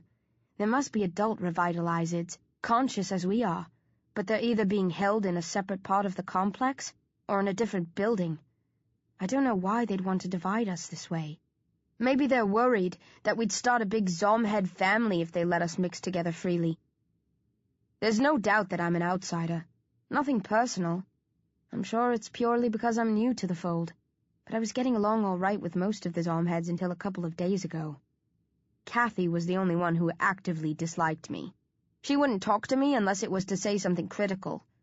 Then we had Hairgate, and I've been snubbed by the rest of them ever since. I just finished filing down my teeth, and was studying myself in the mirror. I ran a hand over the stubble on my head, and muttered, "I hope this grows back soon. I fancy a change of style." Kathy laughed hysterically. "Did you hear what Dopey B said?" she called to the others. "What's so funny about that?" I growled. "You think your hair will grow back." "Why the hell wouldn't?" I stopped, and groaned as I caught on. "You're dead, dummo," Kathy sneered. "Your hair won't ever grow again. You're stuck with that G.I. Jane look for life." She kept on mocking me until I lost my cool. With a bellow, I rushed her, grabbed her ponytail, and dragged her down onto the floor. She squealed and slapped at my hands, but I was too strong for her. The others crowded round, egging us on. "They don't let us have knives in here," I said, "but these bones sticking out of my fingers are every bit as good. If they can cut through skulls, hair shouldn't be much of a problem. I'm going to shave you even balder than I am, bitch." "No!" Kathy screamed as I started hacking at her hair. "Don't be! Please!" I ignored her and severed her ponytail. As it came free, I held it up in the air and whooped. "Now for the rest of it!" I jeered, waving my hand in front of her eyes, letting her see what I'd already cut away. The fight drained from her when she saw her hair, and she started making loud moaning noises, the closest she could get to crying. I paused uneasily and watched her shaking. She reached out, took the hair from my fingers, clutched it to her chest, and wailed, a dry, choking, wretched sound. "Nice going," Tiberius snarled. That won't grow back. She can never replace it. You didn't do much to stop me, I challenged him, and glared defiantly at the others, who were all looking a tad too self-righteous for my liking. You just stood there, cheering. Yeah, Danny snorted. That's right. Blame us. You cut off her hair, but we're the guilty ones. It's not that bad, I muttered. I didn't scalp her. They only stared at me with contempt until I turned my back on them and stomped away. Then they all crouched around Kathy and sympathized with her, conveniently forgetting the fact that she was the one who started the fight. So much for my friends, hypocritical jerks. I think I prefer being in my cell on my own. 10. In Zom HQ. The others are still giving me the cold shoulder because of what I did to Kathy. I've tried apologizing, but the snooty cow just ignores me. Sod her. The rest of them, too. I don't care. Real loneliness is when your dad beats up your mom, and you're lying in your bedroom listening to her weep in the room next door, and it feels like the whole world's against you. A bunch of petty zombies giving me the evils doesn't bother me in the least. The door opens and Riley enters, Josh Masoglia just behind him. You guys ready for some fun and games? Josh roars. Damn right! Rage bellows, rallying the others and shooing them towards the door. I haven't seen them this excited before. What about me? Mark cries. Can I come? Sorry, Josh says. We gave you the once-over a few days ago when we had you in for a checkup. The burns are still really bad. It's best you sit out this one. Don't worry, Worm, Rage chuckles. We'll tell you all about it when we come home. Mark looks crestfallen. If he could cry, he'd be blinking back tears. As the others gather by the door, Josh looks over at me. You just gonna sit there, or do you want in on this too? I'm invited? I ask suspiciously, thinking it might be a trap. Of course, Josh says. Why wouldn't you be? He raises an eyebrow at Rage. That's not a problem, is it? Rage smiles quickly. Not at all. The more the merrier. Come on, B, hurry up. You don't want to make us late. I'd like to tell the big lump to get stuffed, but I don't want to miss out on this. So I say nothing, only line up with the rest of them and follow Josh and Riley out of Zom HQ and into the heart of the complex. Kathy cuddles up close to Josh as we're walking. Well, as close as he'll let her. Worried as he must be that she might accidentally scratch him and condemn him to living death. She makes cow eyes at him and actually asks if he's been working out. Give me strength. Josh laughs it off and pretends he doesn't know that she's got a crush on him. We come to a door that requires a security code, as well as the usual finger and retinal scans. Riley opens it and we step into a room packed with weapons of all description. They're locked away in padlocked, thick steel cages, and I don't see any keys on either of the soldiers. Doesn't look like they want to take the chance of us going wild and getting our hands on a full arsenal. Some of the weapons have been laid on a table in the middle of the room. Take your pick, Josh says grandly. Girls first. I approach with Kathy and cast an eye over the loot. Flamethrowers, stun guns, spears, large knives, axes, and small chainsaws, 2 of each. Wow! Kathy exclaims, rushing to grab a chainsaw. These are new. They're awesome. Have you used a chainsaw before? Josh asks. No. You'd better be careful. They're nasty if you swing them the wrong way. Maybe you should leave that to the boys. I'll be fine, Kathy smirks, pulling a cord to turn it on. She scythes through the air with the buzzing saw a couple of times, then turns it off and hangs it by her side. I hate to admit it, but she looks cool as hell. Becky? Josh asks. I don't know. I study the weapons glumly. I've never used anything like this before. I'm worried that I'll pick something I can't use and end up looking like a mug. Maybe I should have stayed in Zom HQ with Mark. We normally insist on pairs, Riley explains. Now that Kathy's chosen a chainsaw, somebody else has to choose one too. Usually if you picked a flamethrower and Rage stepped up next and chose a knife, The final 3 would have to make their choices from those weapons. 1 each. But now there's 7 of you, Josh says, so there will have to be an odd one out. Tell you what, since this is your first time, you can have dibs on the exclusive weapon. So unless you fancy a chainsaw, pick from any of the others and we'll remove that choice for the rest. I walk around the table, studying the weapons. I run a hand over a flamethrower, and remember my introduction to life in this brave new world. I see Rage's eyes narrow. He wants a flamethrower, and I nearly pick it just to spite him.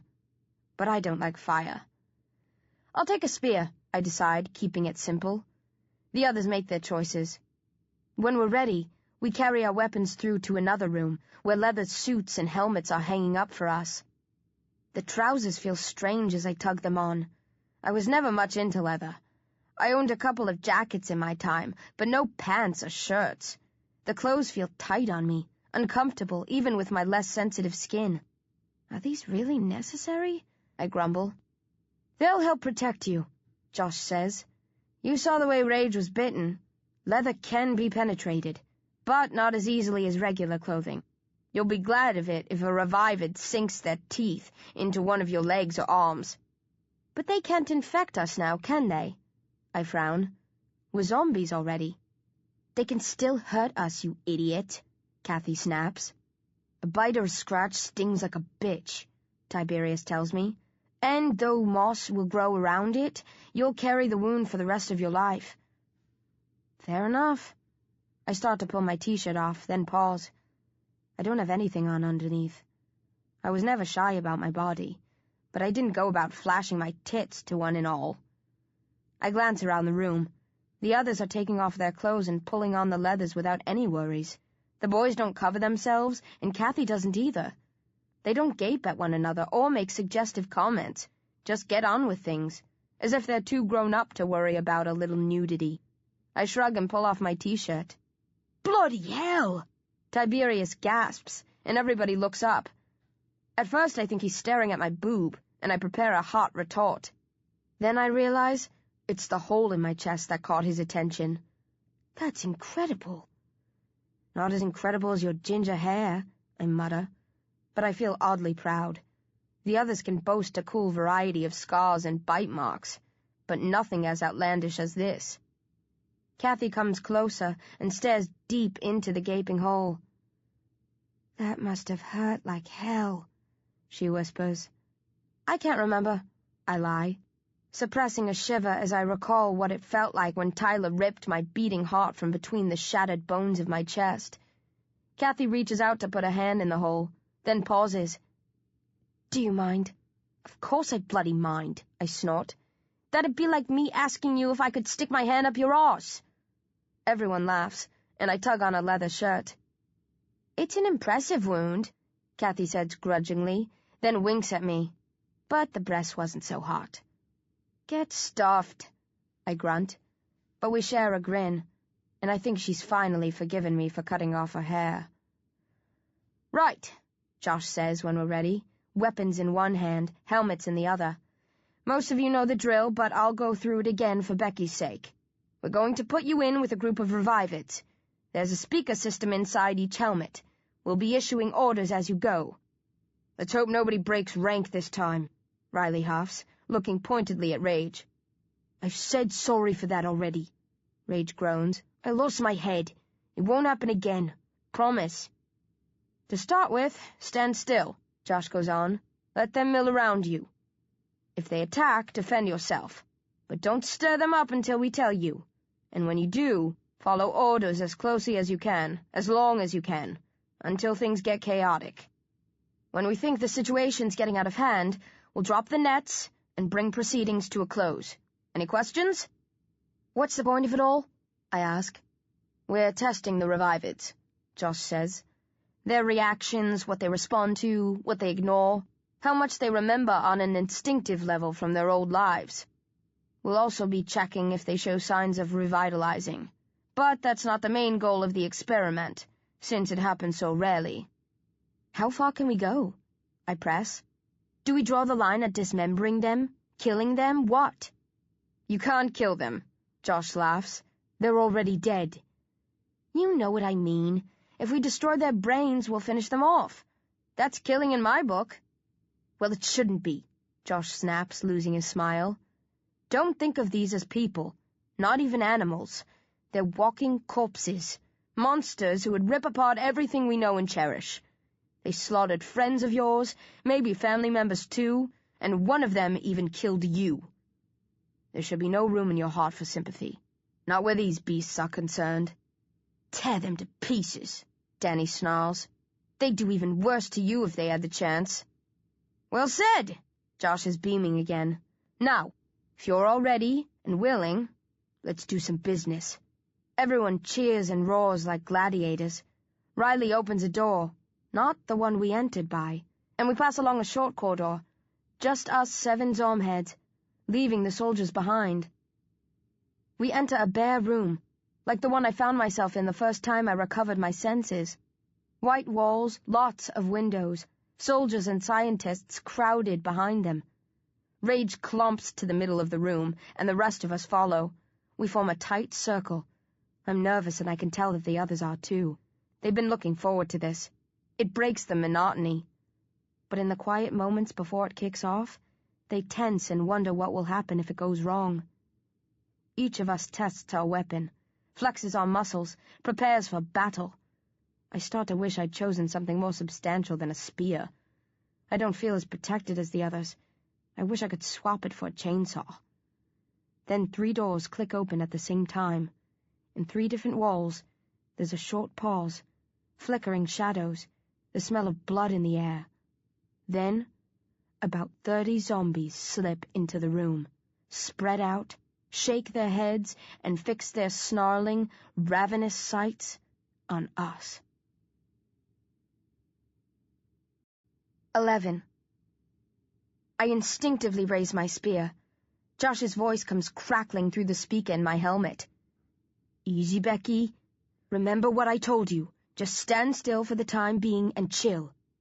Chill, my arse, I mutter sourly, but I lower the spear and watch nervously as the zombies draw closer. The first to come within striking distance is a woman. She's dressed in a filthy, tattered green blouse and a matching skirt. There are bite marks up and down her arms, as if her boyfriend got out of control when they were making out. Her eyes have a gray, cloudy film over them, like a blind person's, but by the way she focuses on me, I'm sure that she can see well enough. The woman pauses in front of me and sniffs the air. Her mouth is open, and her long, sharp teeth are bared. She makes a growling sound, and I think she's getting ready to attack. My fingers tighten on the spear, but then she reels away to sniff the others. I'm not sweating inside my helmet. I can't, but I feel hotter than normal. I keep a close eye on the zombies as they shuffle around, staring, sniffing, fingers twitching. I keep expecting one to realize that we're different, attack and set off the rest of their undead pack. But they don't. Because we're not that different. Not in the most important way. Like them, we're dead. Zombies clearly only have a taste for the living. That's good, Josh murmurs. Let them get used to you. This is freaking me out, I croak. No, he says. You've adjusted faster than the others did. You're the first to hold your nerve when making primary contact with revivids. Even Rage lashed out the first time he was exposed. That makes me feel smug. Of course it could be a load of bull, and Josh might be saying it just to settle me down. But who can resist flattery like that? I treat myself to a self-indulgent chuckle, imagining Rage in a panic. I'll tease him about that later. We hold our ground, letting the zombies move around freely. They don't have much interest in anything, not even each other. They creep in their own directions, swiveling to avoid collisions when they catch sight of one another, but not communicating or cooperating in any clear way. I start to feel sorry for them. They were real people once, with families, jobs, friends, hopes, dreams. What if some small part of them is still alive in there? If they can sense what they've become? How awful would that be? Okay, Josh says. We're going to shake things up a bit. Raise your spear. I hold it up as Josh instructs, then wave it threateningly at a passing zombie. The zombie doesn't react. "Do it again," Josh says, "but yell this time." I roar at a different zombie, a man, and poke my spear at him, but he ignores me like the first one did. The other Zom-heads make threatening gestures too, reacting to instructions. We must each have a separate guide, someone to direct us individually. "Back up closer to the others," Josh says. "Form a tighter circle so the revivids can't pass between you." I ease back as ordered, until my elbows brush against Danny's and Gokin's. Danny has a chainsaw. Gokin an axe. "Exciting, innit?" Gokin shouts, raising the visor of his helmet to grin at me. The zombies close to us pause when they hear him shout, and they stare at him, eyes wide and gray. "Yeah!" Gokin cheers. "You didn't expect me to talk, did you? You don't understand anything. We're gonna stomp your ugly arses. I'll cut your heads off with this axe and scoop out your brains. What do you think of that, eh?" The zombies carry on walking, oblivious to the threat. Gokin laughs and lowers his visor.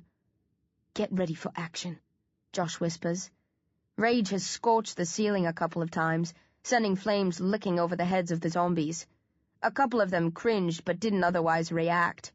Now he lowers his hose, points the nozzle at a thin young woman, and lets rip. The fire consumes her, and she wheels away from him, screaming hoarsely, arms flapping, head shaking wildly. The other revivids come to a standstill. Their heads whip round and all eyes settle on Rage. "Come on, you bastards," Rage growls. As if in direct response to his challenge, they attack. Instant chaos. Rage sprays the zombies with flames, and so does Tiberius, who has the other flamethrower. But they can't cover all angles, and moments later the zombies are on us, digging at our stomachs with the bones sticking out of their fingers, gnashing at our faces, hissing and screeching. I jab at a couple of my assailants, driving them back. The other Zom-heads are going wild. Kathy and Danny's chainsaws are alive and buzzing. Peter and Gokin are chopping madly at the zombies, snickering hysterically. Kathy digs the head of her chainsaw into a man's stomach and grinds it around. Blood and guts spray everywhere. The man falls away, screaming, a massive hole through his body where his middle should be. But that's not the end of him. Even though he's shrieking with agony, he crawls towards us, innards dribbling out and smearing the floor, driven to keep coming by a force beyond his control. His eyes are wild. Blood foams from his lips. He shudders and spasms, like someone being electrocuted. But still he comes on. "My go!" Peter cheers and chops at the man's neck until he severs it. With a sick laugh, he picks up the head by its hair and waves it around. The man's mouth is still opening and closing. His eyes still work. His arms still writhe on the now headless body, and his legs kick out feebly at nothing. Peter throws the head across the room and it bounces off a wall. The man's body somehow struggles to its feet and staggers around, arms flailing, trying to find his head. I'm appalled. If I had a heart, it would go out to the distressed zombie. But the others are having a ball. "Can I go help him?" Danny yells gleefully. He must receive a positive answer because he breaks away and dashes across the room. Rage and Tiberius cover him, training their fire on the zombies who target him. Danny grabs the headless body and hauls it over to where the head is lying. He picks up the severed head and sticks it on the neck, but back to front. With a ghoulish giggle, he returns to the ranks and restarts his chainsaw. I stare with horror as the man swivels several times, trying to work out what's wrong. Finally, his head falls off again. His body bends and his arms stretch for the missing head. Finding it, he puts it back in place, but the right way round this time. He holds the head in place by crooking an arm over it. With a snarl, he hurls himself back into the action and throws himself at me. I'm frozen with shock, hardly able to believe the joy with which the Zom-heads have gone about their cruel business. Reacting instinctively when I'm attacked, I jab at the man's stomach, but of course there's nothing there, so my spear passes straight through the hole. Before I can pull it back, he's on me, eyes wide with crazy rage, teeth snapping together as he tries to chew through my helmet. "Protect yourself!" Josh shouts. I shove the man away, but he catches on the spear and doesn't fall. He bounces back towards me, and his head collides with mine. His arm slips and his head falls to the floor, but the force of the collision cracks the glass in my visor. With a shriek of alarm, I push his body away, readjust my grip on my spear, then drive it down into the man's skull, all the way through his brain. I lift the spear and the man's head rises into sight. His lips are trembling, and he's making an awful choking noise. Blood drips from his neck and spatters my gloved hands. His eyes stare at me through the cracked lens of my visor. It might be my imagination, but I think I see fear in his expression. "Cool," Kathy exclaims, then sprays the head with flames.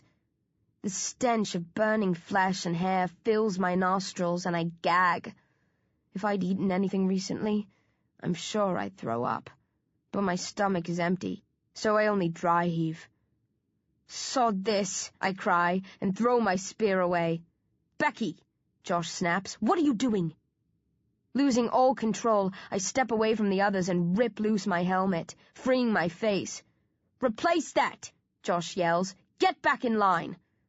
In answer, I scream wordlessly, a monstrous howl.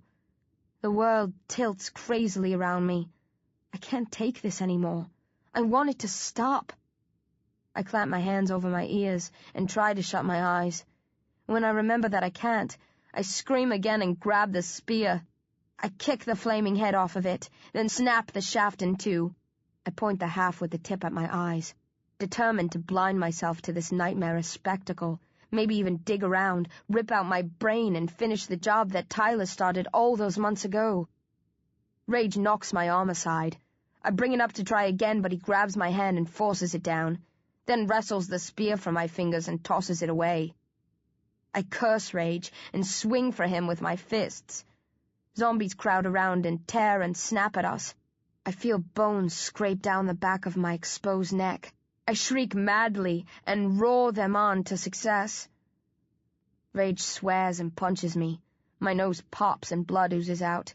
I choke on it, shake my head, scream again. Then nets start to come down on the zombies. Panels are ripped aside and soldiers fire through the gaps, shooting any revived who isn't caught. I try to pull free of Rage, to hurl myself into the hail of bullets, wanting to perish along with the zombies, feeling closer to them than to any of these warped, tormenting creeps. This is a savage, dreadful world, and I want out. I wish I'd never been brought back to life. I want to end it, stop it all, get off the moving train. A net falls around me and I get tangled up. I lash out with both arms, trying to tear free, but the net only tightens further. With another scream, this time born of frustration at being cheated out of the death I crave, I fall to the floor and thrash around weakly, trapped in this living hell, forced to continue by the soldiers and scientists, who gather round me once the zombies have all been killed or subdued. They stare at me coldly and listen to me shower them with abuse. I'm still screaming when a man pushes through the others and crouches next to me. "Stop it, B," he says softly. I ignore him, thinking it's Josh or Dr. Cerberus. "Stop that," the man says again. When I don't, he grabs the netting around my head, ignoring the warning cries of the soldiers, and jerks my face towards him. "Look at me!" he barks. I try to spit at him, but my mouth is too dry. "Look at me," the man says again. Quieter this time, and something in his tone makes me pause. It's not Josh, or Dr. Cerberus, but his voice is familiar. Suppressing the scream that was building at the back of my throat, I focus on the light brown face in front of me and gasp. "Mr. Burke?" "Yes," he says, then grabs my gloved hand and squeezes reassuringly. "You can relax now. I'm here for you, B." I'm so astonished, I can't say anything else, and I don't resist as two soldiers haul me to my feet, cut away the net from around my feet, and force me out of the room. Billy Burke, my favorite teacher from school, incredibly, impossibly, following close behind. 12. I'm in a small room, not much bigger than my cell. Sitting at a desk, arms cuffed behind my back, legs shackled to my chair, still wearing the leathers, staring at the table, jaw slack, thinking back to what happened with the zombies, the way I snapped, wincing at the memory of the man's burning head, driving my spear through his brain, helping kill him. Burke and Josh are sitting across from me, waiting, saying nothing. I listen to the hum and crackle of the building. I like it here. Away from the Zom-heads, zombies, all that crap. I'd be happy if they never took me back. The door opens, and Dr. Cerberus steps in. He's seething, glares at me as if I've insulted his mother. Sits with Burke and Josh on the other side of the table. "Is she secure?" he snaps. "Yes," Josh says. "You're certain?" "We don't take chances." Dr. Cerberus sneers at me. "You're a very silly girl." "Get stuffed," I snort, and he quivers indignantly. Before he can retort, I lock gazes with Burke. "What the hell are you doing here?" "I'm a consultant," he says in a deadpan voice. I laugh at the sheer absurdity of it. What happened to being a teacher? He smiles thinly. There isn't much call for teachers these days. Education has slipped down the list of priorities. That's what happens when you find yourself caught in the middle of a war with the living dead. "Careful," Josh says warningly. "Don't forget the restrictions we discussed." "Don't worry," Burke sighs. "I won't give away any of your precious secrets, though I don't see what you gain by withholding information from her." He runs a hand through his hair. It's grayer than it was 6 months ago. His eyes are bloodshot, dark bags underneath. He stinks of coffee. "What was that about in there?" Burke asks me. "Why did you flip?" "If you'd ever stuck a spear through someone's head, maybe you'd understand," I mutter. "It didn't bother the others," Burke says. "Well, it should," I snarl. "We were burning and hacking up people. When the hell did that become acceptable?" "I told you before you went in," Josh growls. "They're not people. They're monsters." "No, we're the monsters. They can't help themselves. We can." I face Burke again. "You remember Tyler Bayer?" He has to think for a moment. "Tyler, yes. He didn't make it." "That's because I threw him to the zombies." Burke raises an eyebrow, and I quickly tell him about my dad coming to rescue me, yelling at me to throw Tyler to the undead when we needed to stall them, the way I obeyed. "You tried to warn me," I finish sullenly. "You told me I was in danger of becoming a racist, and it would end badly if I didn't change my ways. I didn't listen until it was too late. But I've thought a lot about it since I came back. I'm trying hard to be a better person in death than I was in life. I've been given a second chance, and I don't want to screw it up." "That's admirable," Burke says without any hint of condescension. "But I don't see what it has to do with this." "Your kind were all the same to my dad," I mumble. "Blacks, Arabs, Pakis." I catch myself and make a face. "Pakistanis. There was something less than us, not worthy of being treated as equals. I knew he was wrong, but I never called him on it. I played along. And me throwing Tyler to the zombies was the result of that. The way Dad thought about different races, about you, the way I pretended to believe those things too." I glance with shame at Mr. Burke, then with spite at Josh and Dr. Cerberus. "It's how you lot see zombies." "It's hardly the same thing," Dr. Cerberus protests. "Racists hate for no valid reason, because of the color of a person's skin or their religious beliefs. Revivids, on the other hand, are unnatural beasts, savage killers, brought back to life by forces beyond our comprehension. They shouldn't exist. They've wreaked irreparable damage and will destroy the world completely if we don't dissect and study them and figure out what makes them tick." "We experiment, show that we can learn and understand," Josh says. "I know it might not seem that way. It could look like torture and execution to a neutral. But there are no neutrals here. It's us against them, with you and the other revitalizers caught between. We use the Zom-heads because you can get closer to the revivids than we can. Test them in ways we can't. Your input might help restore control of this planet to the living. Zombies are dead. They can't be cured. Would you rather we let them run free and kill?"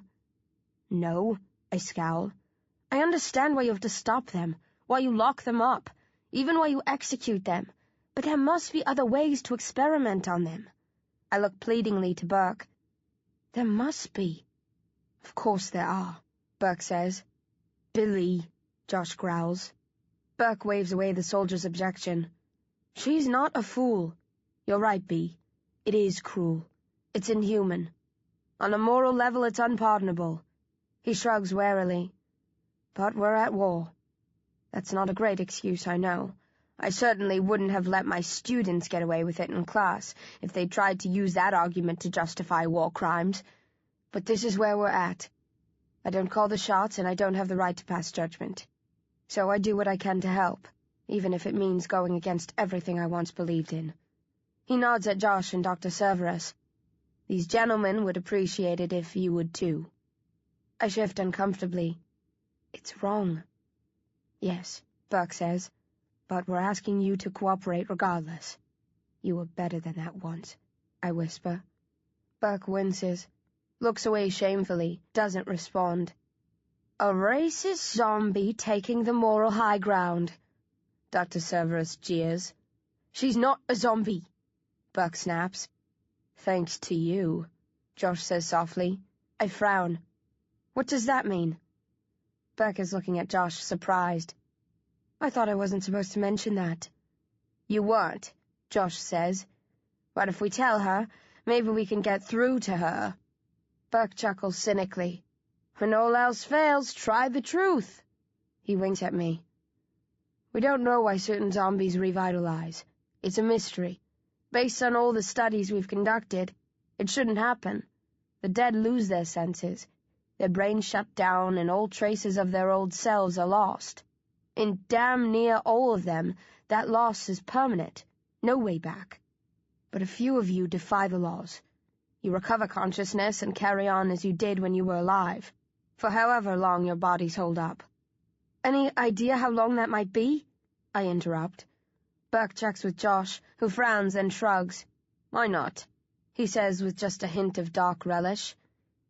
We think, Burke begins. It's an imprecise science, Dr. Cerberus cuts in coolly. We have little evidence to back up our theories. But judging by what we've seen, and forecasting as accurately as we can, we anticipate an 18 to 24-month life cycle for revitalized specimens. You mean, I'll shut down and die for real within a couple of years? I gasp. Maybe as little as a year, Josh says. You've been with us for more than 6 months already, remember. But the revitalization process only kicked in a matter of weeks ago, Dr. Cerberus reminds him. We're not sure if the time before that counts or not. Wait a minute, I snap. Are you saying that all the zombies will be wiped out within the next 2 years? Sadly, no, Dr. Cerberus replies. Only the revitalizids. The brains of the revivids are stable, and from what we've seen will remain so, at least in the near future. But when consciousness returns, the brain starts to operate differently. It conflicts with the demands of its undead body and begins to decompose. Unless we can find a way to counteract that, and so far we haven't had much opportunity to study the phenomenon. The prognosis is grim. So I've a couple of years max, I sigh. If they're right, Burke says. They might not be. But we usually are, Dr. Cerberus smirks. That's not your main worry, though, Burke says. I raise an eyebrow. There's worse than being told I'll be worm fodder in a couple of years? Burke nods solemnly. The first revitalizids didn't last long. They were isolated once their guards noticed the change in them. But after a week or so, they reverted. Their brains flatlined and they went back to being mindless zombies. No one has ever recovered their mental faculties a second time. What changed? I murmur. We found a way to prolong the revitalization, Dr. Cerberus says proudly. How? Nutrients. You mean the gruel you've been feeding us keeps our brains going? Yes. Without it, you would deteriorate rapidly. I stare at the doctor, then Burke. For a bunch of quacks who don't know why the dead reanimate, or how some of us regain our senses, They seem to have figured out that part pretty quickly. Buck smiles. Good, B. You're thinking clearly, looking for answers behind the half-truths and lies. Go on, take it further. I don't know if we need to tell her that much, Josh intercedes. We've guided her this far, Buck counters. There's no harm in letting her go all the way. I try to make sense of what I've been told, but I run into a brick wall. It's no good, I tell Buck. I don't know what you want me to work out. Think, Buck groans. What's the one thing that zombies everywhere, from those you've seen in movies to those you saw at the school, go wild for?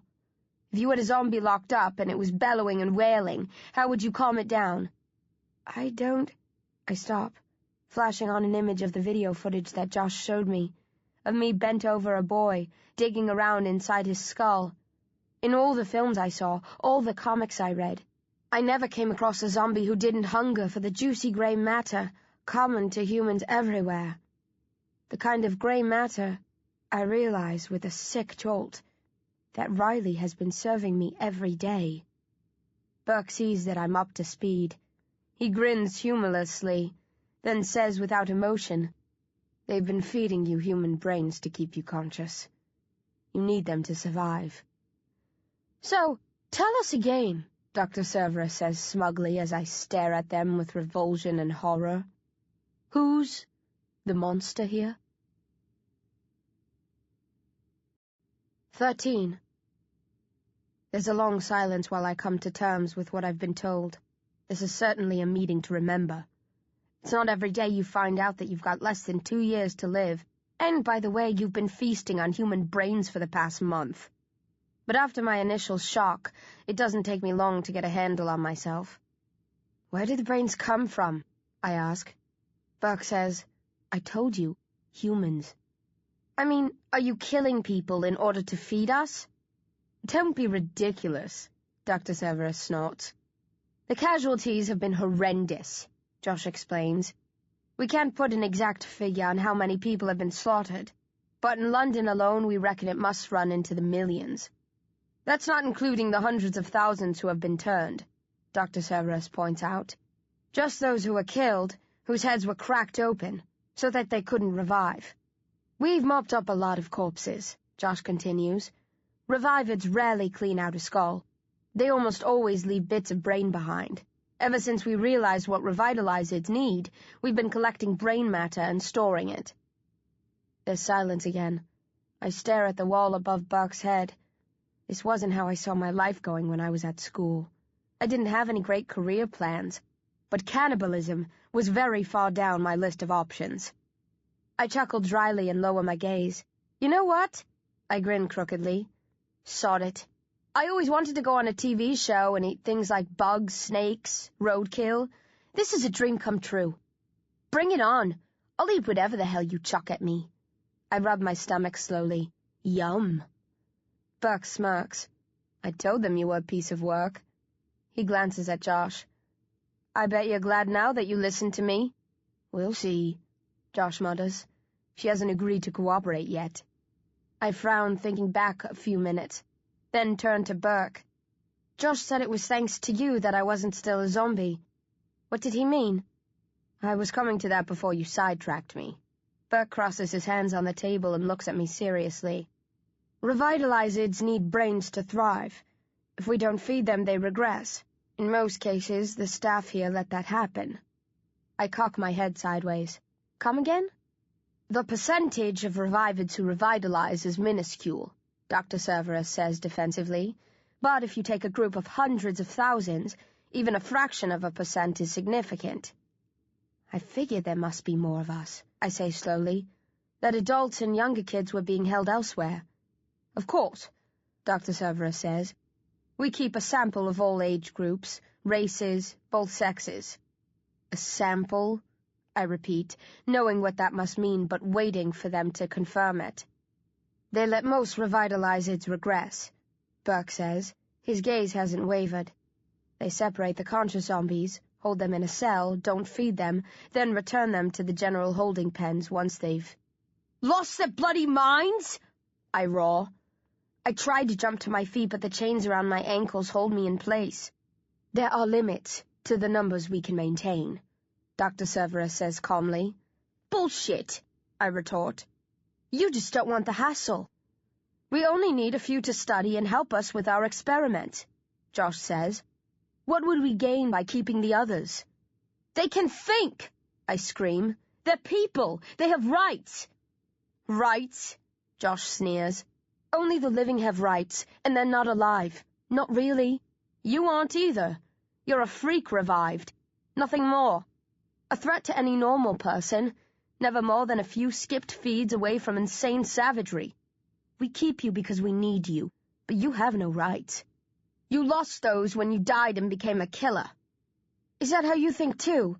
I ask Burke, trembling with rage. No, he says. To me it's abhorrent. Then how can you work with them? I snarl. Why do you put up with this crap? Why not walk away like anyone halfway human would? Burke shakes his head and doesn't reply. I wouldn't be so quick to criticize your old teacher if I were you, Dr. Cerberus says smoothly. You'd be back stewing with the Revivids if it weren't for Billy Burke. We run a background check on every Revitalized, Josh says. We like to know who they are, where they came from. We gather as much information as we can before deciding how to process them. I bet that's so you can give priority to family members or people related to politicians or powerful businessmen, I sneer. Josh shrugs. I'd be lying if I said that wasn't a consideration. But that's the way the world has always worked. Nepotism is rampant everywhere. But if it's any consolation, very few Revitalizeds fall into that bracket. So it's rare that someone is sacrificed at the expense of a minister's son or a billionaire's daughter. When they ran a check on you, Burke says, they discovered your connection to me. I'm a consultant, like I told you. I've been working with the army, helping deal with undead children who are finding it hard to cope. Most are distraught at having lost family and friends. They don't all adjust as swiftly as you have. More's the pity, Dr. Cerberus murmurs. Our lives would be a lot simpler if every Revitalized were as cold and uncaring as Becky Smith. I look at the doctor with contempt. Screw you, numbnuts. I care. You don't understand me at all, do you? That's why I've been kept busy, Burke says as Dr. Cerberus scowls at me. I do understand. Or at least I have a good idea. I never thought of it as a gift, being able to relate to teenagers, but it seems that talent is rarer than I believed. If it weren't for me and a few others, you guys would have been branded as cattle and treated the same way. I don't think we'd have gone quite that far. Josh smiles frostily. Anyway, we realized you were one of Billy's ex-students, so we asked him if he wanted us to approve you for sustained revitalization. And you said yes. I flashed my teeth at Burke in a mock smile. Thanks. You're my hero. It wasn't as simple as that, Burke says quietly. I had to pitch for you. I told them you were tough, smart, determined, that you'd be an asset. In short, Josh snaps, he told us you'd fit in perfectly with the Zom-heads, that if we wanted someone to carry out harsh but essential tests on Revivids, you were our girl. That's why we spared you.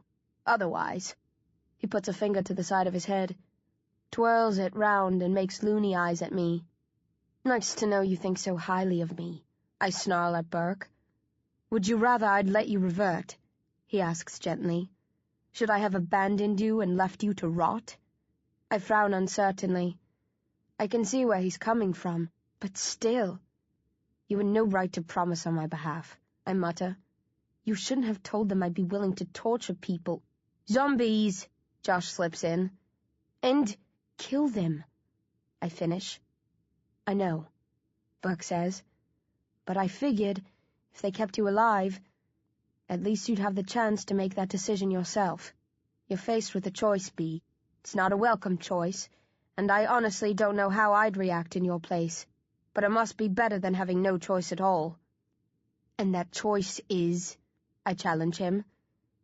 Do what they ask, and stay on as a Zom-head, he says evenly, or refuse to do their bidding and become a senseless zombie again. Not much of a choice, is it? I huff. No, he admits, but if you choose to defy them, at least you'll give up unconsciousness willingly. The other way, you'd have simply regressed without any understanding of why it was happening to you. So I can become a vicious mercenary or a brain-dead cannibal? That's what you're telling me? Boiled down to its basics? Yes, Buck says. Josh coughs politely. I don't see any point in taking this conversation further. You know where you stand, Becky. It's time to decide. Will you help us, or do we send you back to the pens? I stare at the three men, thinking hard. I'd like to say it's an easy choice, but it's not. I want to do the right thing and toss their offer of cooperation back into their ugly, cynical faces. I want to stand tall and proud like a hero, face true death willingly, without any regrets. But at the same time, I don't want to fade away and become a brainless member of the Walking Dead. They're going to carry out their experiments with or without me. Why not play along and cling to the semblance of life that I have? It wouldn't make any difference in the grand scheme of things.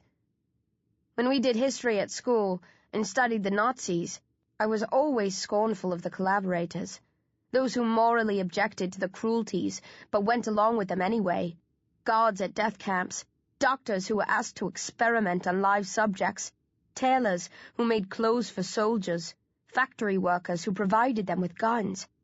I thought they were cowards. There was no doubt in my mind that I'd have refused to help the Nazis just to save my neck. Now I realize it's not that simple. If it's put to you plainly, cooperate or die, it's impossible not to have doubts. Maybe a saint would shake her head and refuse to consider the possibility of collusion, but I'm no saint. Hell, I'm not even halfway human. But I've experienced firsthand the dreadful consequences of meekly obeying people who are rotten to the core. Tyler's face flashes through my thoughts, as it does 12 times a day, and I hear his cries again as the zombies bit into his flesh, see the pleading look in his eyes as he desperately begged me to save him. When I jumped at my dad's command and threw Tyler to the zombies, didn't I become a collaborator of sorts, as guilty as anyone who served the Nazis? The man I helped kill today meant nothing to me. I didn't know him, wasn't connected to him, probably had little in common with him.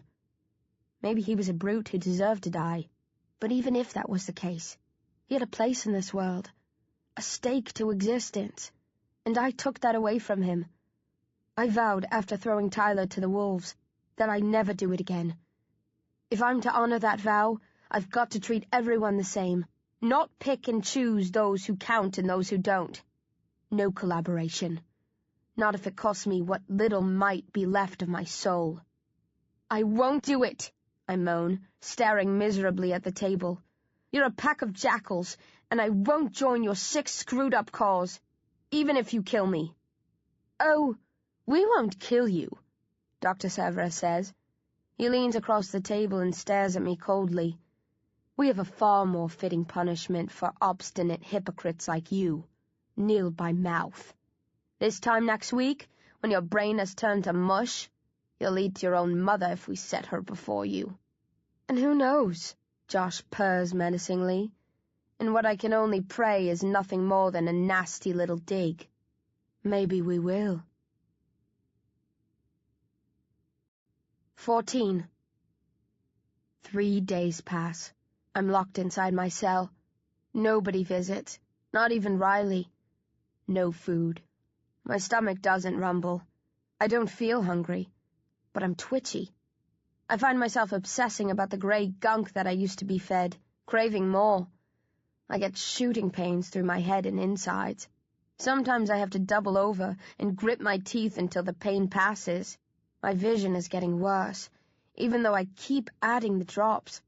Conversely, for some strange reason, my sense of smell and hearing are improving. The noises of the complex often grind away at my brain until I have to clamp my hands over my ears to block them out.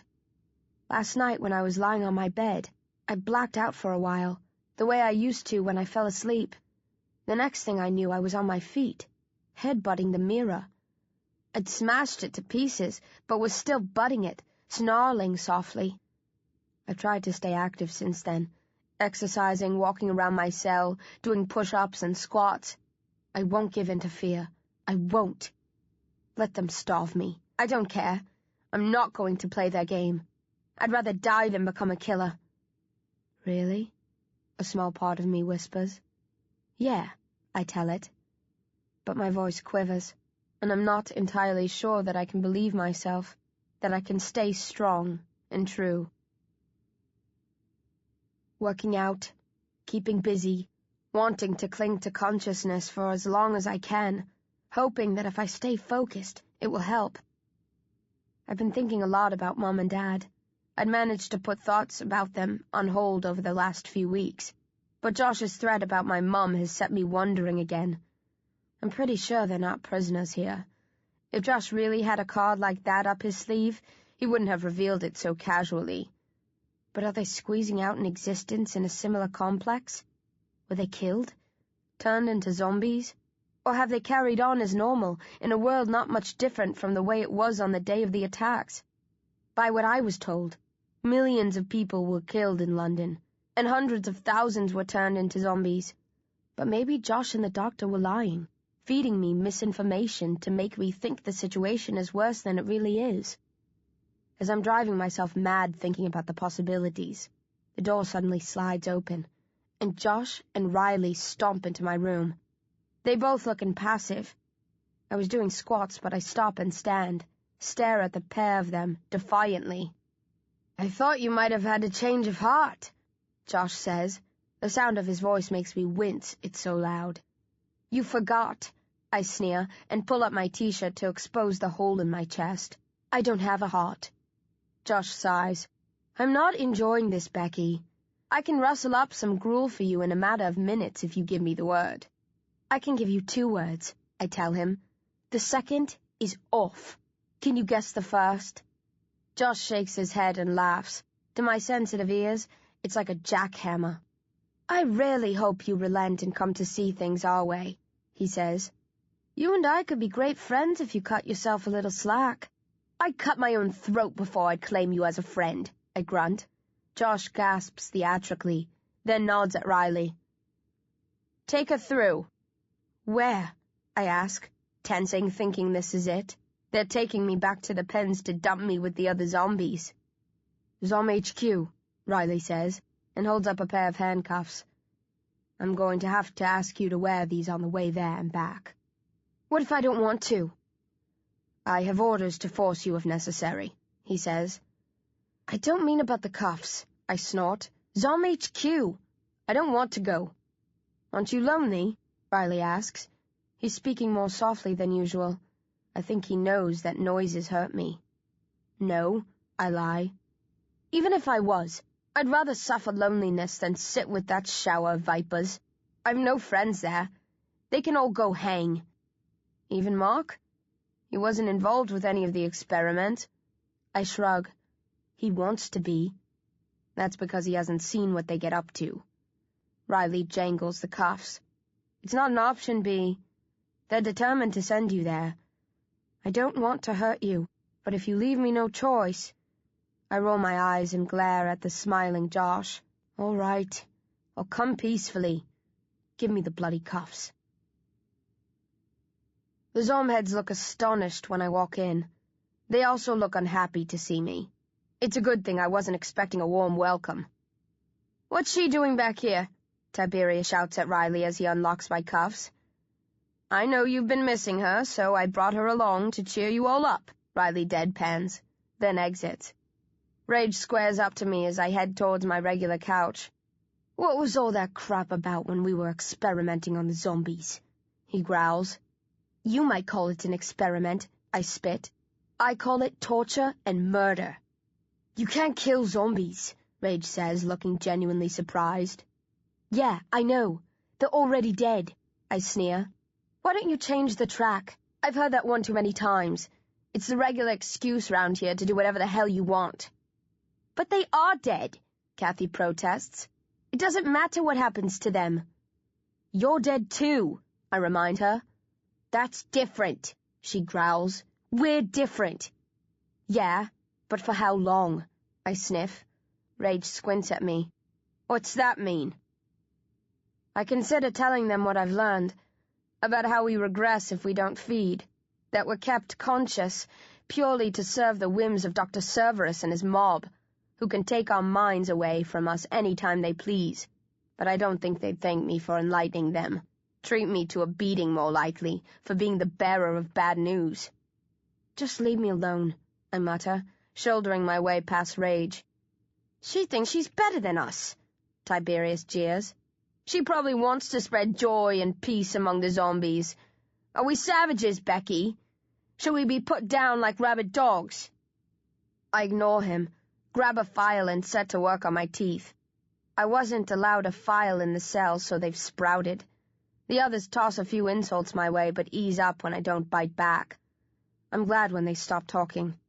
It's as noisy in here as it was in my cell, but I can deal with that. Their raised voices, on the other hand, strike me like punches. Mark slides over after a while and grins weakly. They told me what happened, he whispers. And do you think I'm a fool? I snap, laying the file aside. You think I should have gone along with the rest of them, hacked off limbs, burned people alive? Or burned them dead? Or however the hell you want to phrase it? Mark shrugs. I can't see what the fuss is. But I wasn't there. I've never been there. I don't know what goes on, so I can't judge. He slumps beside me. To be honest, I think anything would be better than my checkups. They're operating on me more and more. They're worried about my organs, but I don't know why. I don't feel any different. Mark rubs his eyes, and I'm stunned to see his fingers come away wet. I thought all of our tear ducts had dried up, I murmur, grabbing his gloved hand and studying the moisture suspiciously. They've given me new drops, he explains. A side effect is that I produce liquid that looks like tears. They say my eyes will dry up completely without the new drops. That I'll go blind, he sighs unhappily. Sorry, I mumble. That must be horrible. He nods. But they're hopeful the drops will work, and it's nice having wet eyes again. They used to sting before. My eyes don't really pain me, but I guess we're all different. Mark says the Zom-heads have been in a foul mood since they returned from the terminated experiment. They snap at me all the time, but at each other too. They won't admit it, but I think they're ashamed as well as angry. When you refused to harm the zombies, it made them think about how willingly they've gone along with everything. It was just the way things were. Nobody thought they had a choice, or that there was anything wrong with what they were doing. Now they've started to question what they've done. And they're blaming me for that. I snicker.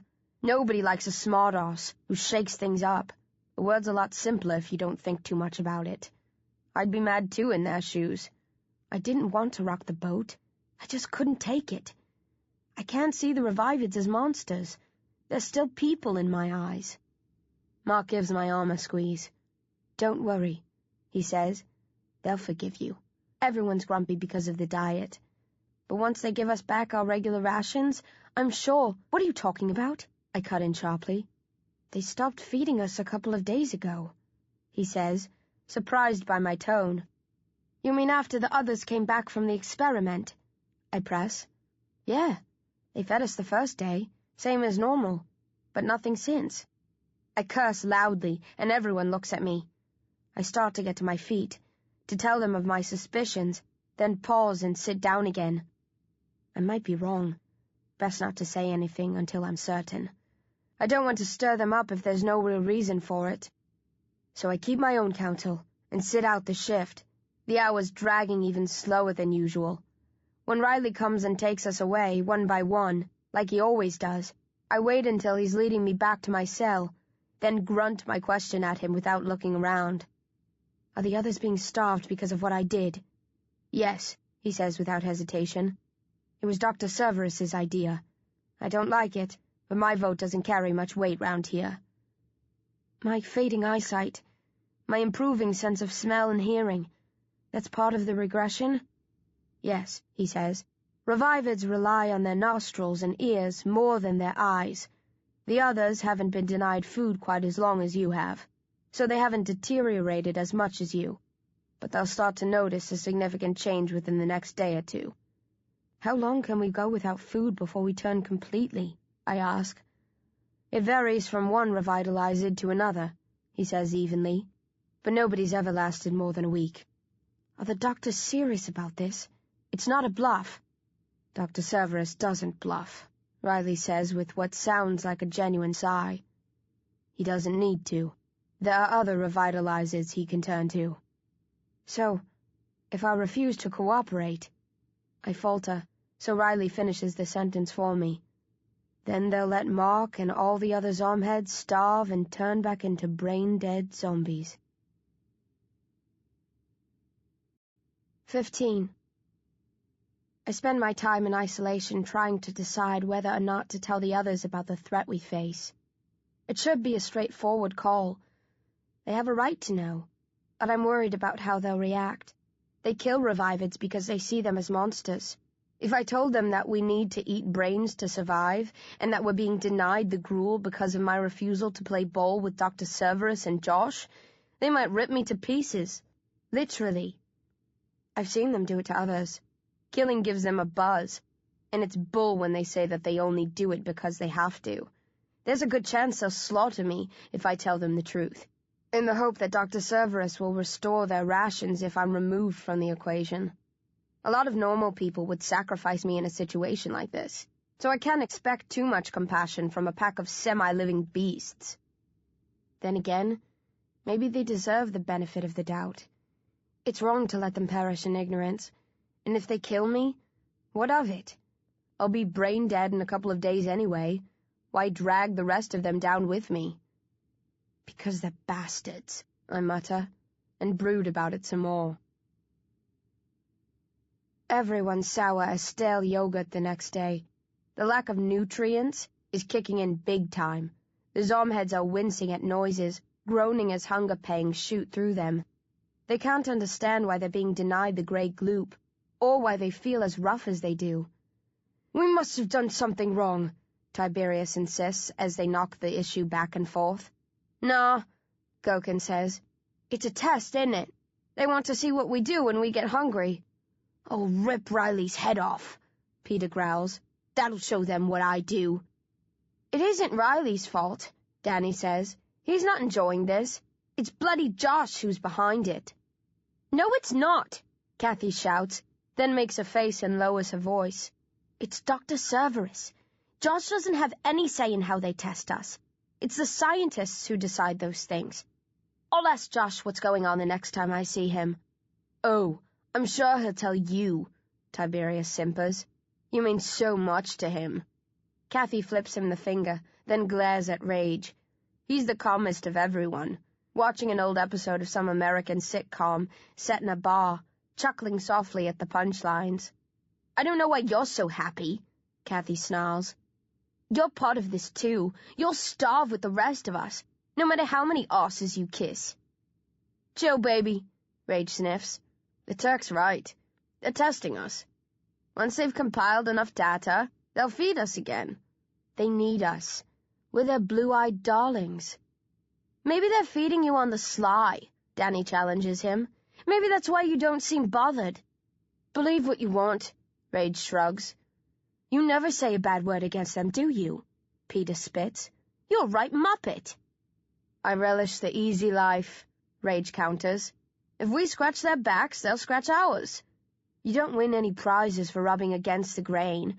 I do what they tell me, treat them with respect, and reap the rewards. Do you call being starved a reward? Mark asks. Shut it, worm, Rage snaps, then carries on talking to Peter, as if he were the one who had asked the question. They've got to treat me the same as everybody else when they're running a test. Stands to reason.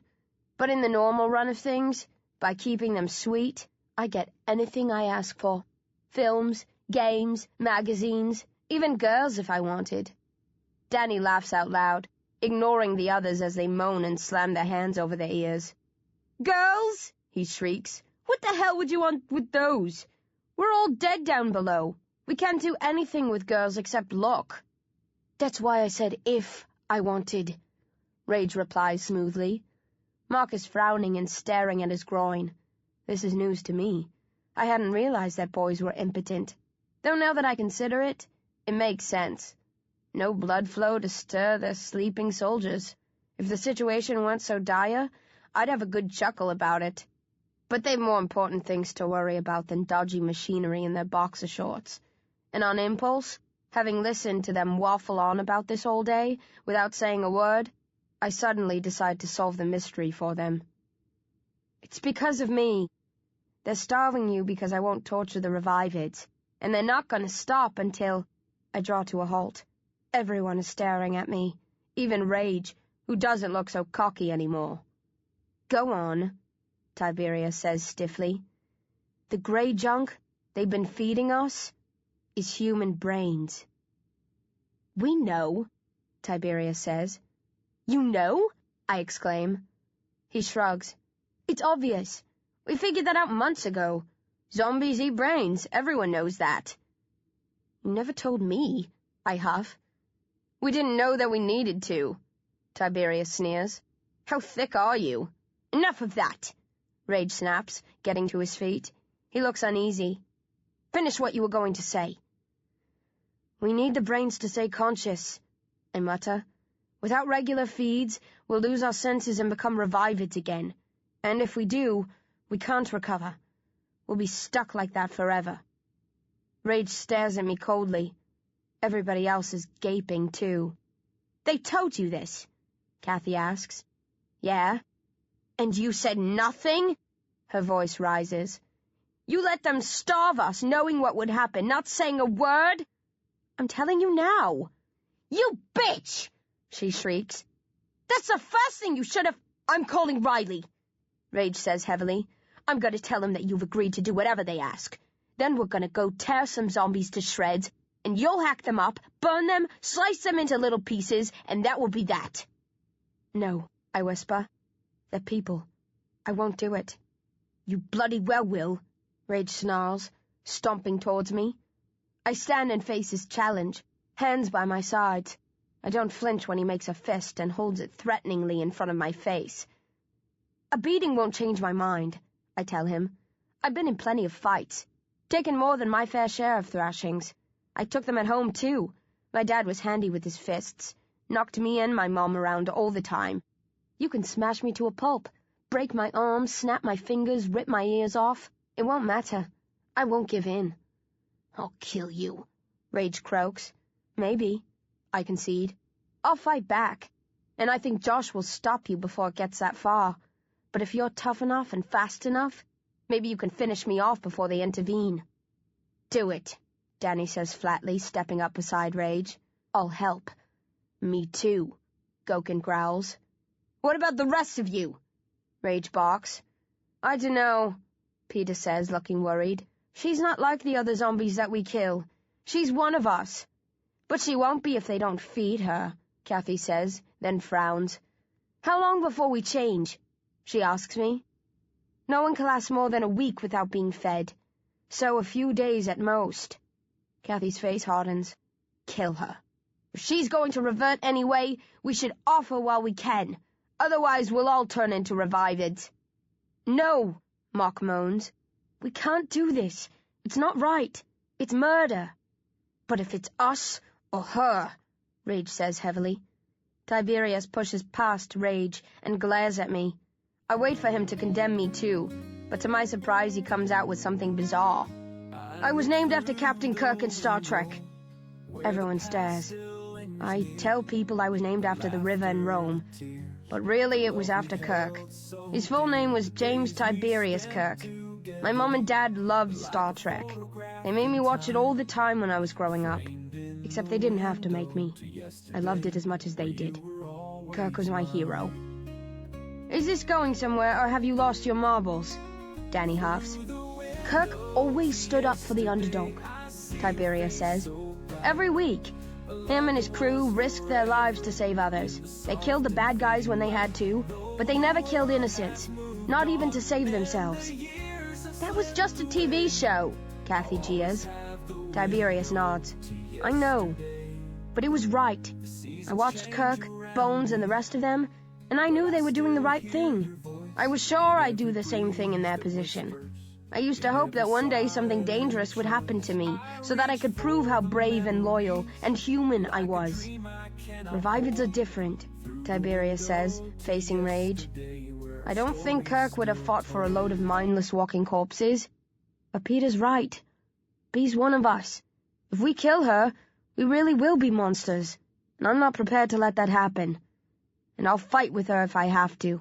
Die with her if it comes to that. Rage holds Tiberius's gaze, deliberating. The others await his verdict.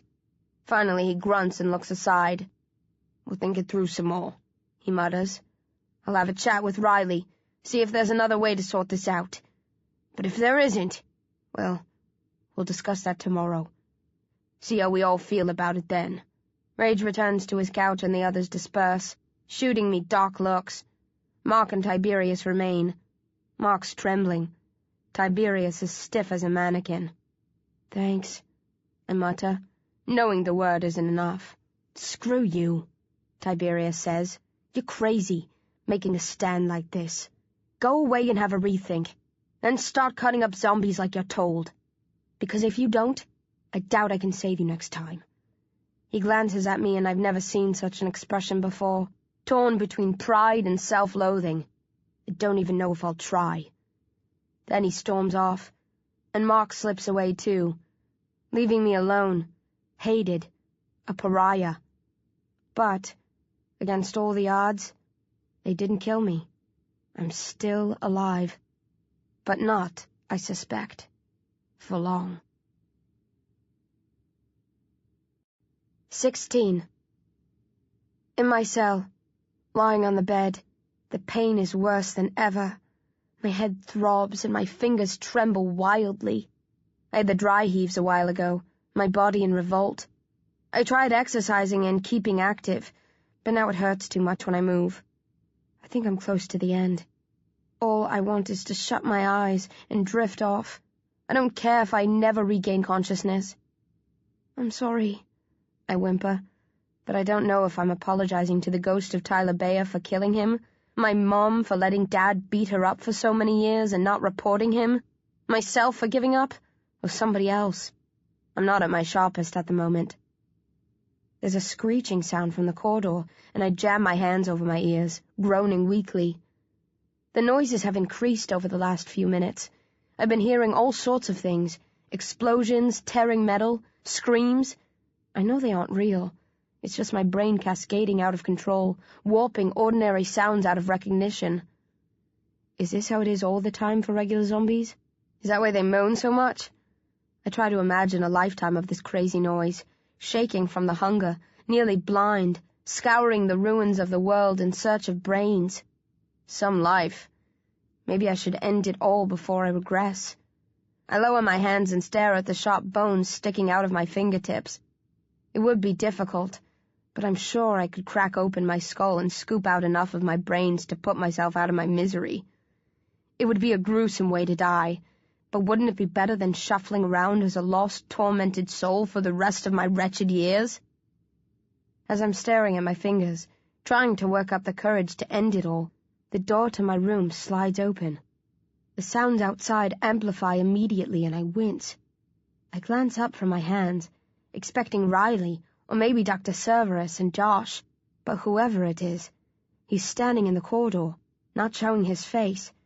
I can see his shadow, but that's all. Don't be shy, I growl. Come on in and have a good look. The man giggles. It's a strange, jangly sound. It makes me grit my teeth. I start to sit up angrily. Then the man steps inside and I sink back with confusion and disgust.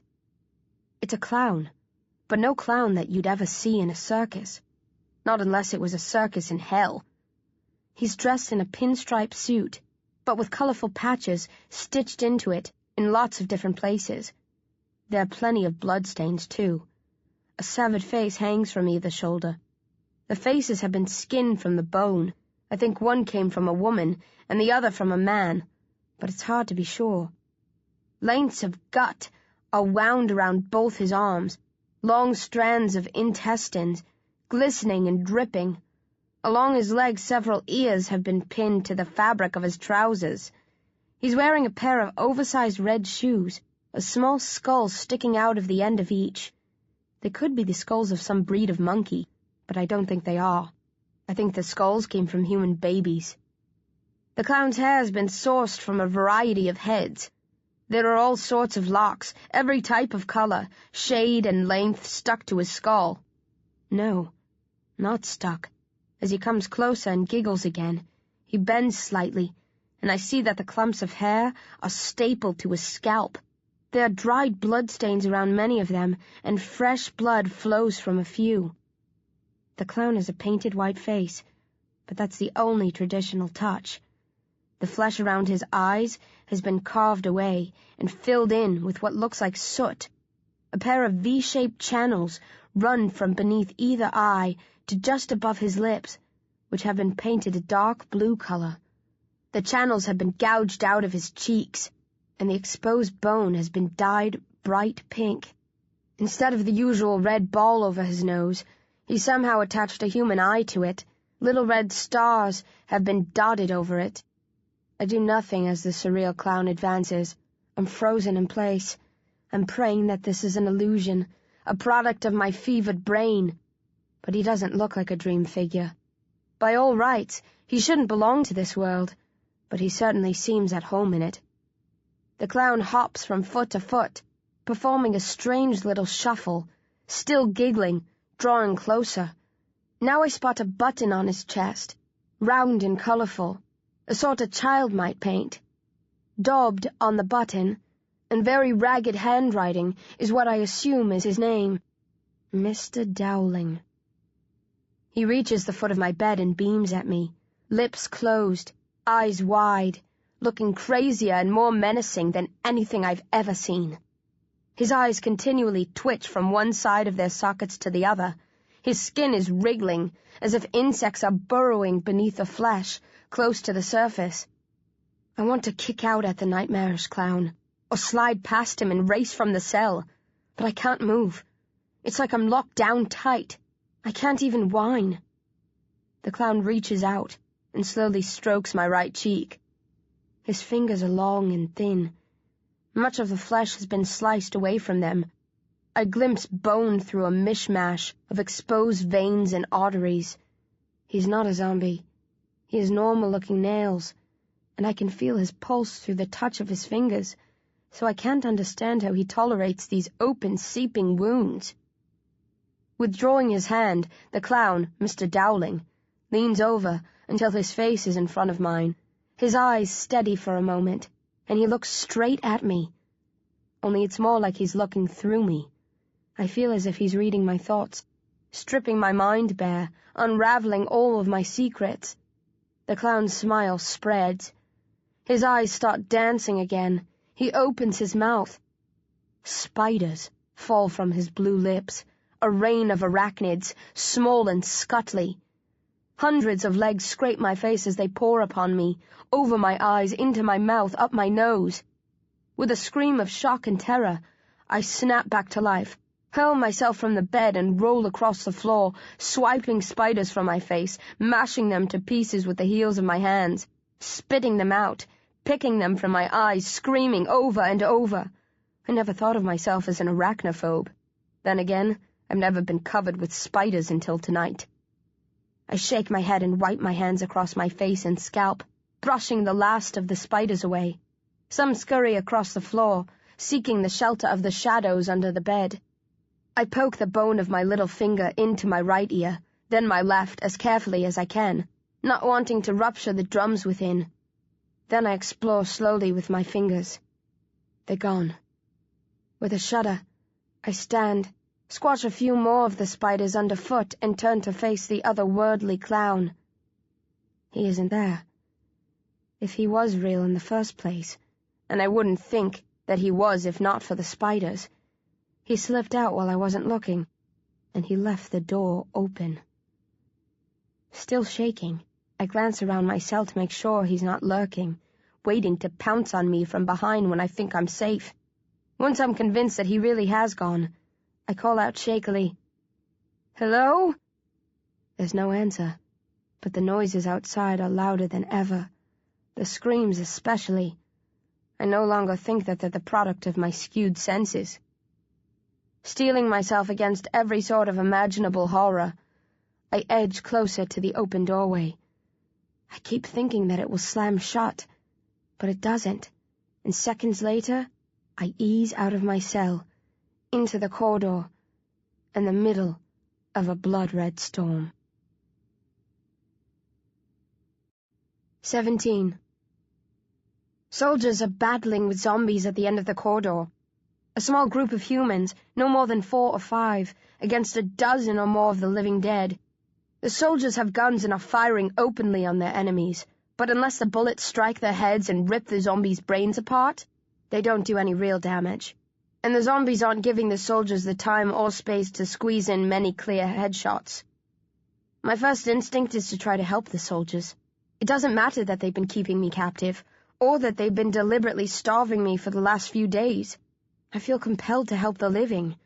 The zombies have the soldiers surrounded. I start towards them, shouting, trying to distract the undead killers. I'm not sure how I plan to help the humans, but at least I can fight off the zombies without fear of being infected. Maybe I can buy the soldiers time to retreat to safety. But the revivids put an early end to my half-formed plans. They press in close, dig in teeth and fingers, and it's all over before I hit the scene. They leave the humans before they fully turn, somehow knowing they've done enough. The soldiers writhe on the ground and scream for help or mercy, but there's nothing anyone can do for them now. One puts a gun to his head and ends the nightmare before it can claim him. The others suffer on. The zombies bunch together in front of me and sniff the air, pressing forward dangerously. I remember what happened during the experiment. The revivids don't react to Zom-heads unless we attack them. It's hard, but I force myself to stand calmly as they circle me, fingers flexing, nostrils dilated. They decide I'm one of them, lose interest in me and press on, moving with purpose. Soon I'm left with the soldiers, who are all vomiting and transforming. I can hear bones forcing their way out through fingers and toes, teeth thickening and lengthening. Turning my back on the doomed, screaming men, I make for Zom HQ, hoping to find answers or safety there. It's the first time I've been able to patrol the corridors by myself. Under normal circumstances, I wouldn't get very far, but virtually all of the doors are open. The security system has either crashed or been hacked. There's nothing to hold me back. But that means there's nothing to hold back the zombies either. Or that grisly clown. Mr. Dowling could be lurking in any of the rooms that I pass, or around any of the corners that I come to. But there's no sign of the clown. I scope lots of zombies, and a few soldiers and scientists running for their lives, but that's all. I'm close to Zom HQ when a klaxon starts to wail. The high-pitched sound is torturous, and I collapse to my knees, choking with pain. Clasping my hands over my ears doesn't help. I feel like my head is about to split. I see zombies falling like 9-pins, moaning and convulsing. It looks like the revolt has been quashed.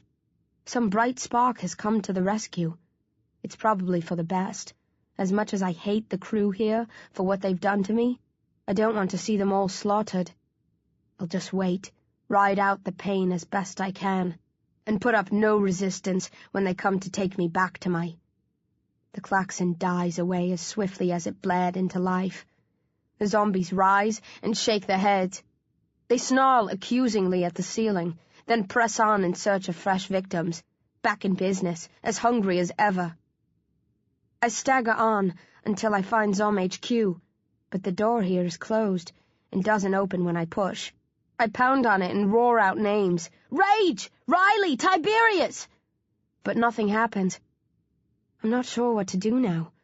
I back away from the door, staring at it sullenly. An undead woman with one arm staggers past. She stops and turns, eyes widening with delight, lips splitting into an eager smile. Then a bullet rips through her forehead and tears her brain to shreds. She collapses with a soft wheezing noise. I glance over my shoulder and spot Riley and Dr. Cerberus jogging towards me. Gokin, Peter, and Kathy are with them. Riley looks scared but in control. Dr. Cerberus just looks furious. "How did you get out of your cell?" the doctor snaps as they draw level. The clown opened my door. Everyone gapes at me. What bloody clown? Riley grunts. Mr. Dowling. I look around. Nobody else saw him? She's starting to hallucinate, Dr. Severus huffs. That's common among revitalizeds, in the final stages of consciousness. We should leave her. She could regress at any time. They're all in bad shape, Riley says, pointing to the others, who are shaking and dizzy-looking.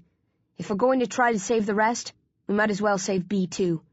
Very well, Dr. Severus mutters. But if I give the command, blow her brains out and don't stop to think about it.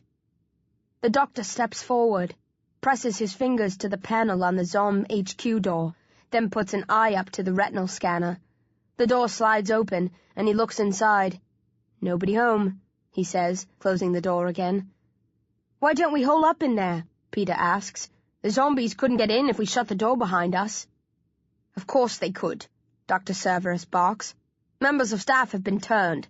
We know from past tests that certain operational memories remain among reviveds.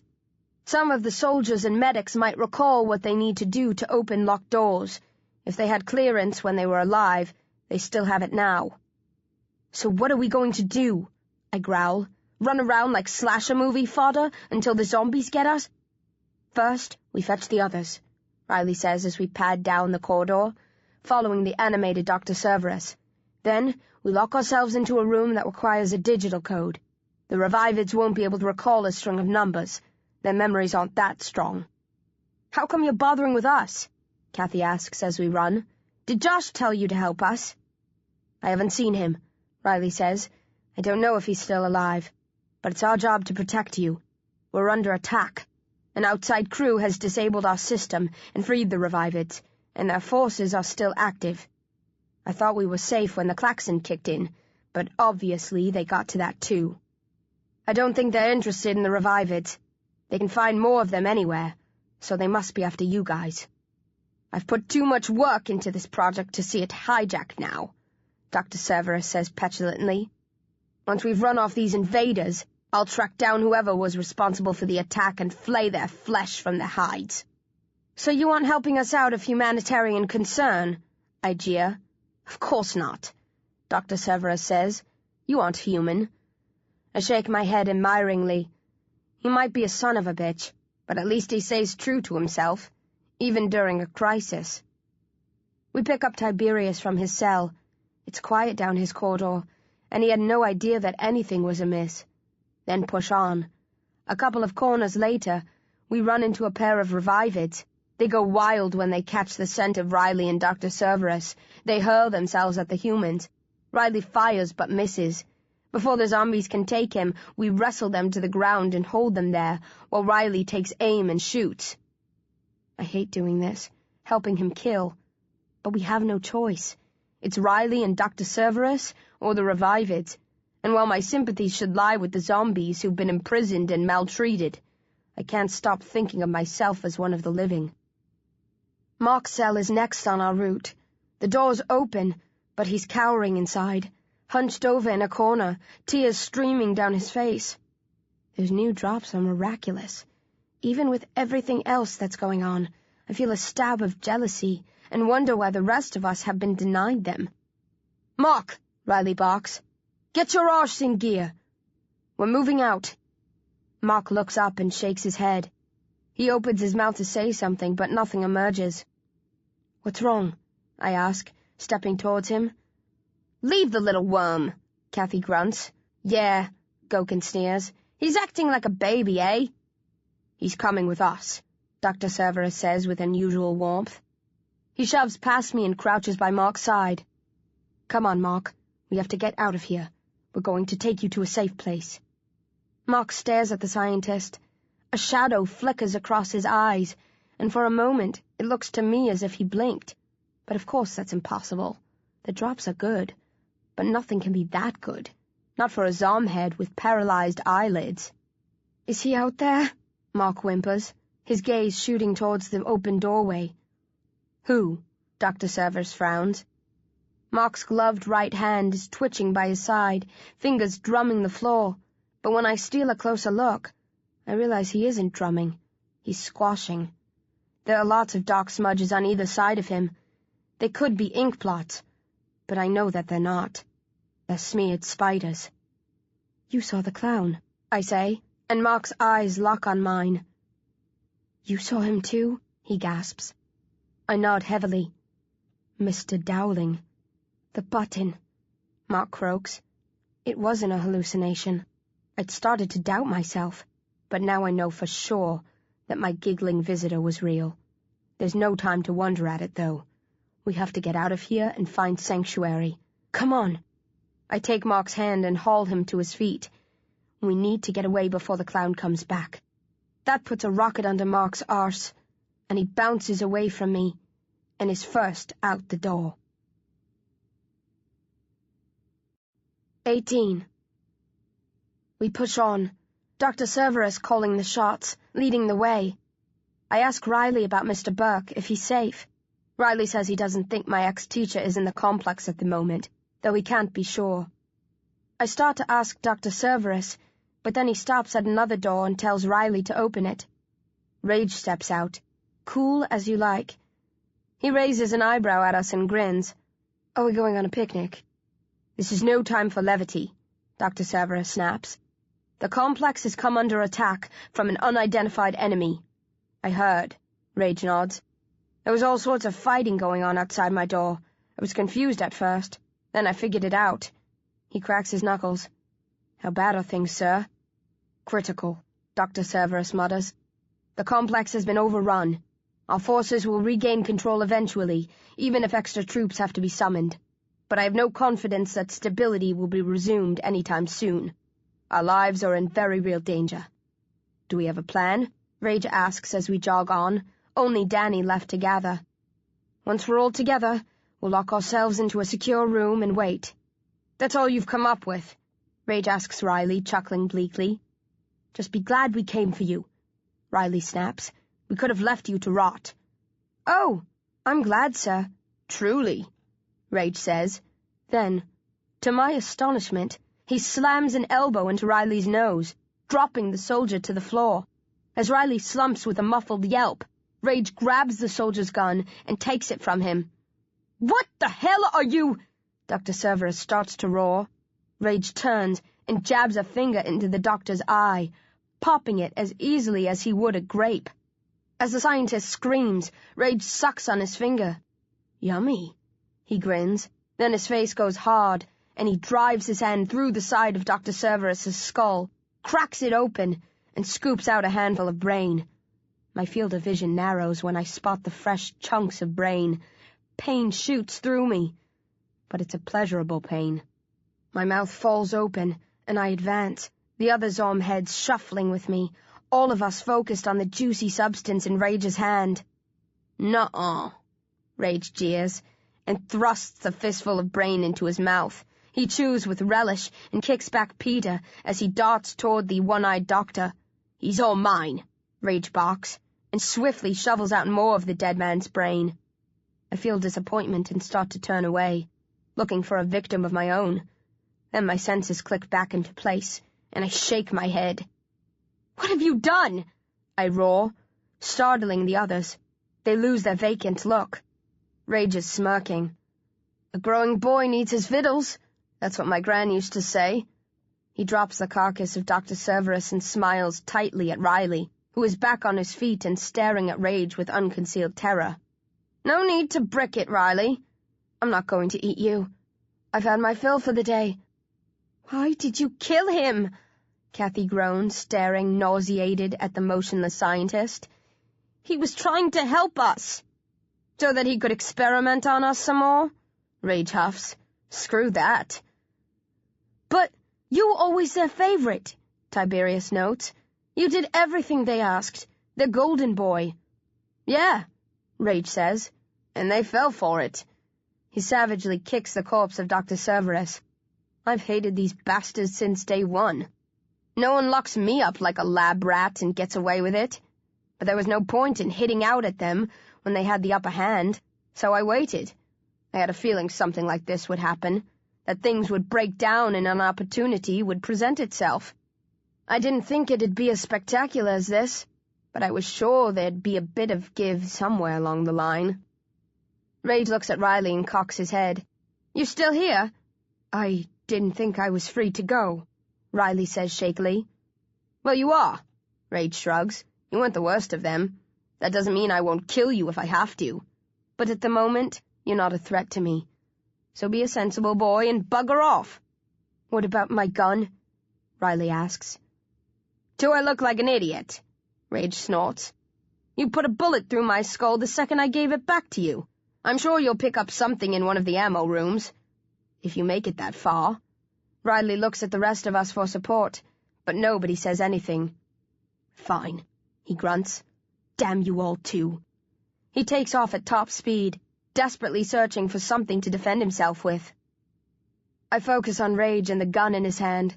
Rage stares back at me, then casts his gaze over the other Zom heads. For a moment, I think he's going to drop us all, but then he lowers the gun and smiles. I would say it's been fun, and that I'm going to miss you. But I'd be lying through my teeth. He turns to leave. Where are you going? Kathy cries. This way, Rage says, then points in the opposite direction. If you follow me, I'll kill you. So I'd suggest you go that way. What about Danny? Mark asks. We haven't rescued him yet. Screw him, Rage says. You can't go off by yourself, Gokin protests. It's dangerous here, isn't it? We should stick together. Stick with you bunch of losers? Rage laughs. No way. So long, suckers.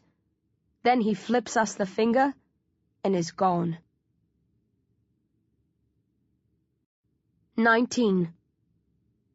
We hang around like a bunch of muppets, jaws open, senses reeling, until Tiberius finally stirs. We've got to get out of here. What about Danny? Mark asks. Do you have any idea where his cell is? Tiberius replies. No. Then forget about him. Wait a moment. I can't believe what I'm thinking as I stare at the remains of Dr. Cerberus. You want to tuck into his brain? Kathy sneers. Good luck. I doubt Rage left much. It's not that, although now that you mention it. Scraps of brain dot the interior of the dead doctor's head. Ignoring my feelings of disgust, I run my fingers around it, then suck them, drawing a small burst of strength from the meager blobs. When the rest of the Zom heads see that, they push in and copy me. They all come away with flecks of brain on their fingers, though I got the lion's share of what was left. When we scrape Dr. Cerberus's skull completely clean, I return to it, stick a hand into the hole in the doctor's head, then feel around until I find the back of the eye that Rage didn't puncture. I push softly while cutting around the flesh at the front of the socket with my other hand. What's she doing? Kathy squeals. Has she gone mad? I don't think so, Tiberius mutters. The sensors. If we want to get out of here, we'll have to get through doors that require fingerprints and a retinal scan. Dr. Cerberus's eye oozes from its socket. I wipe the goo away, cup it gently in my palm, and step back. I did the eye. Who's going to cut off one of his hands? There's a pause. Then Gokin bends and starts slicing. This is so gross, Kathy moans, but her lips are twitching, and I can tell she's trying hard not to smile. I feel like chuckling too. It shouldn't be funny, but it is. I'm sure I'll feel awful later when I look back on this, but right now, I'm on an unnatural high. Nice of him to lend us a hand, Tiberius deadpans, and I almost explode with laughter. I'm not the only one. Come on, Mark snaps. He doesn't find this in any way entertaining. If we're to escape, we'll need to be quick before they find us. Who are they, worm? Peter snorts. The soldiers? Or the people who attacked? Mark shrugs. One's as bad as the other, right? What if they're here to free us? Kathy says. Maybe it's an army of Zom heads come to break us out. I remember Mr. Dowling and the spiders. No, I sigh. I don't know who or what they are, but they haven't come to help us. Mark's right. We need to split ASAP, before we end up like Dr. Cerberus. I start off in the direction that Rage sent us, not wanting to risk a run-in with him, and after a moment of hesitation, the rest of them fall in behind me. I think about the butchered Dr. Cerberus as we progress, worrying about what happened. It wasn't the fact that rage killed him that bugs me. It's how I reacted. I was on the verge of losing control. The sight of the brain triggered something inside me. I almost switched off and went into full-on zombie mode. I would have eaten anybody's brain right then. If I hadn't recovered my wits by chance, I'd have gone after Riley. If I'd killed him and feasted, that would have been the end of me. I know that fresh brains are essential for revitalizers, that I need to eat to hold on to my senses. But if I'd given in to my baser instincts and fed in such a grisly, inhuman fashion, I think I would have regressed anyway, and gladly, all too happy to leave my conscious self behind. I'm clinging on to my semi-humanity, but only just. It won't be long now. Soon, I'll hit a critical point, and then it's bye-bye, Becky Smith.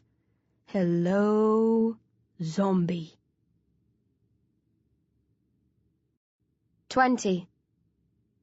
We flee without any real plan in mind. I ask the others as we run if they have an idea of the layout of the complex, if they've seen more of it than I have. They all reply negatively. Mark has been to a lab that the rest of us haven't, but it wasn't far from Zom HQ. I've always assumed we're underground, Tiberius says, because of the lack of daylight. But that's not necessarily the case. We might simply be in the middle of a huge building. No, Peter says. I once heard a soldier grumbling about being stuck down here. Riley told him to shut up. I don't think they were supposed to mention anything about where we are, but it was too late. Then I guess we need to head for the top, I grunt. Let's look for stairs. We push open every door that we pass and peer through every window. In the dark glass of one pane, I catch sight of my reflection and pause. There's a small red Z on my right cheek. I frown, wondering how it got there. Then I recall the clown stroking my face. Shivering, I wipe the mark from my flesh and hurry on. Here! Kathy shouts. She's looking through a round panel of glass in a door. I press up beside her and spot a flight of stairs. I shake the door, but it's locked. There's a control panel beside it. Time to test our toys. I grin tightly. Goken, you first. They usually press their finger to the sensor before scanning their eye. Goken holds Dr. Cerberus's fingers up to the panel. There's a small beeping noise. I open my hand and reveal the eye. I roll it in my palm until it's pointing the right way, then rest it in front of the retinal scanner. I've no confidence that it will work now that it's been ripped from its socket, but to my delight, there's a second beep, and the door slides open. Aye, aye, Tiberius snickers, slipping past me and jogging up the stairs. It's only a single flight of steps. Seconds later, we're on a higher floor, identical to the one below, so we go looking for an exit, or the next set of stairs. There are zombies loose on this level, too, but they don't interfere with us. They shoot us dark looks and sniff the air hungrily when they catch our scent, but when they realize we're not walking snack boxes, they leave us be. We find another set of stairs and climb, this time up 3 levels.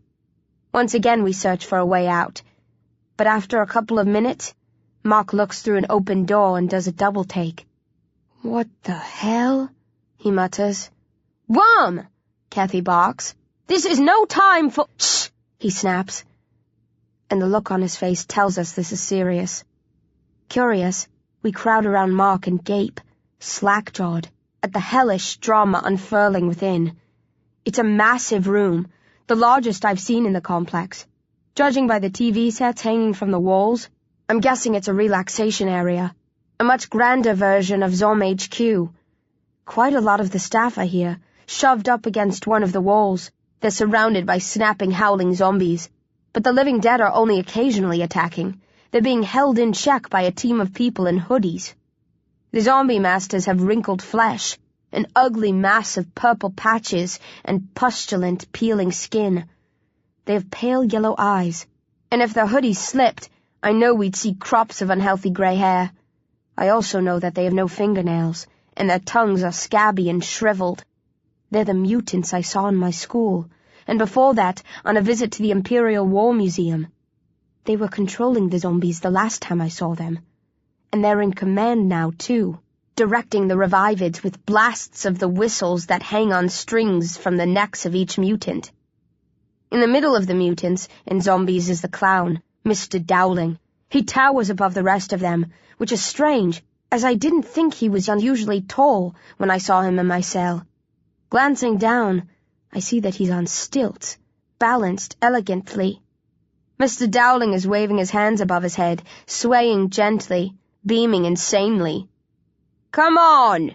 one of the mutants croaks, at the weeping, moaning humans huddled against the wall. "Sing or we'll set the doggies on you again! Sing!" The other mutants take up the refrain and start to bellow. "Sing, sing, sing!" Mr. Dowling giggles shrilly and twirls his arms like an orchestra conductor.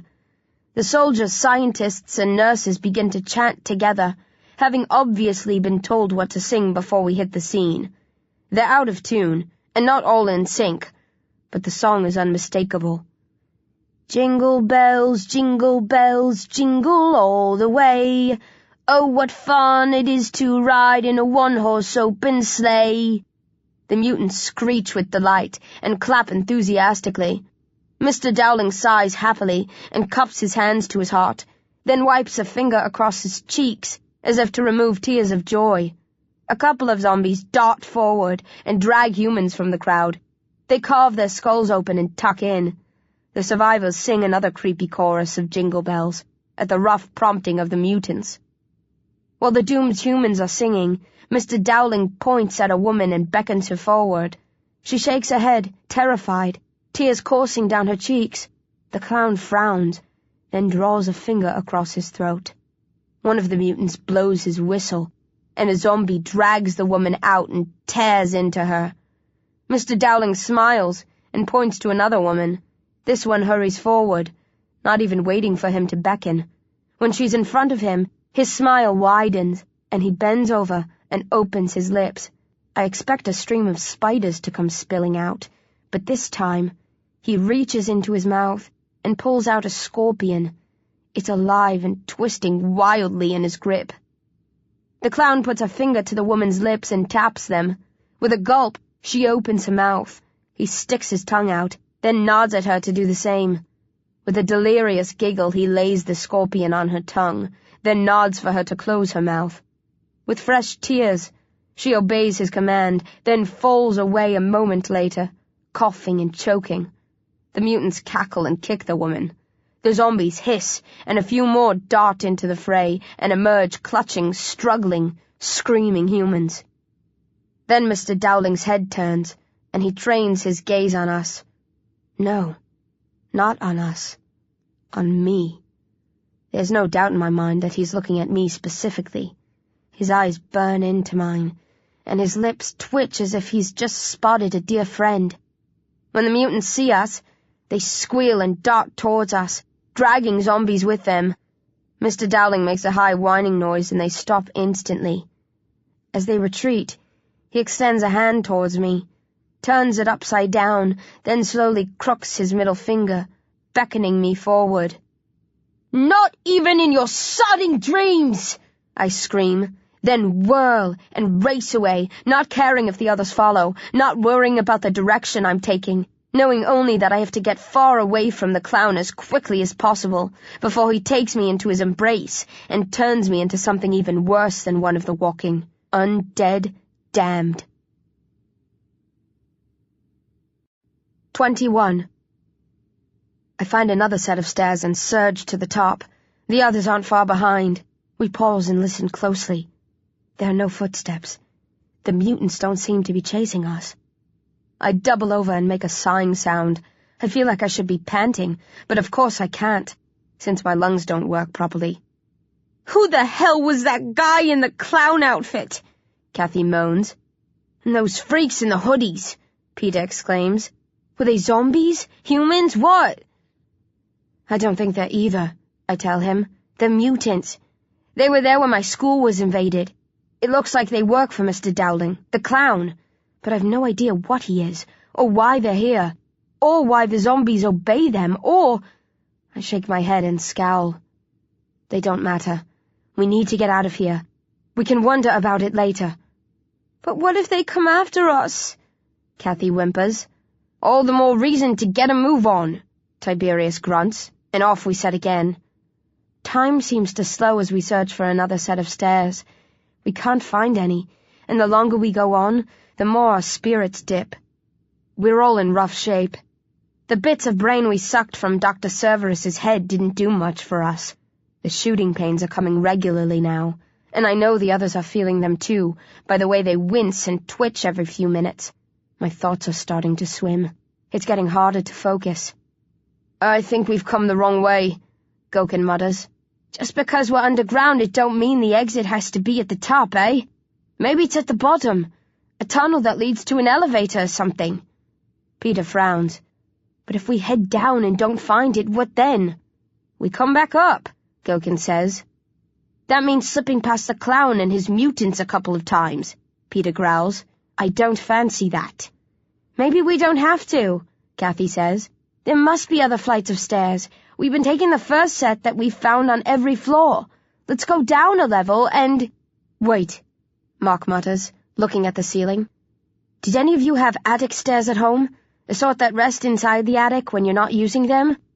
What sort of question is that? Kathy sneers. My parents put in a set a few years ago, Mark says stiffly, ignoring her. If you have steps like that, you use a thin pole to open the door, which is part of the stairs. In our home, the hole you stuck the tip of the pole into looked just like that one up there. I squint and spot the small opening that he's talking about. So there's an attic. So what? Why would they have an attic in an underground building? Mark asks softly. I stare harder at the hole. You think it's something else? It has to be, he shrugs. I mean, it might just be a machine room or housing for an air conditioning unit. But wouldn't they have signs up if that was the case? Like they have elsewhere? I haven't noticed any signs, Peter grunts. Then you haven't been paying as much attention as me, Mark says smugly, then starts looking for a pole. We search too, and a minute later we find one in a nearby room, tucked away in a corner. I try to unlock the attic door, but my hands are trembling, and I can't guide in the narrow tip. Peter and Tiberius try too, but both fail, their hands shaking as badly as mine. Give it to me, Mark snaps, losing patience, and slots it in at the first attempt. His hands are remarkably steady. He doesn't seem to be suffering like the rest of us. Maybe the doctors slipped him some nutrients on the sly when they were operating on him. A set of steps drops smoothly as the door opens. I feel a stab of excitement, but before I can head up, Kathy pushes me aside, and I stumble and fall over. Ladies first, she chuckles. I scowl as she trots up, Peter, Gokin, and Tiberius just behind her. Mark helps me to my feet. Are you okay? He asks. Sure, but I'm gonna give her a thumping when this is... 2 soldiers and a female scientist spill into the corridor. The scientist is babbling. Right here. The pole's in a room. Once we open the door, we can... She spots Mark and me and curses.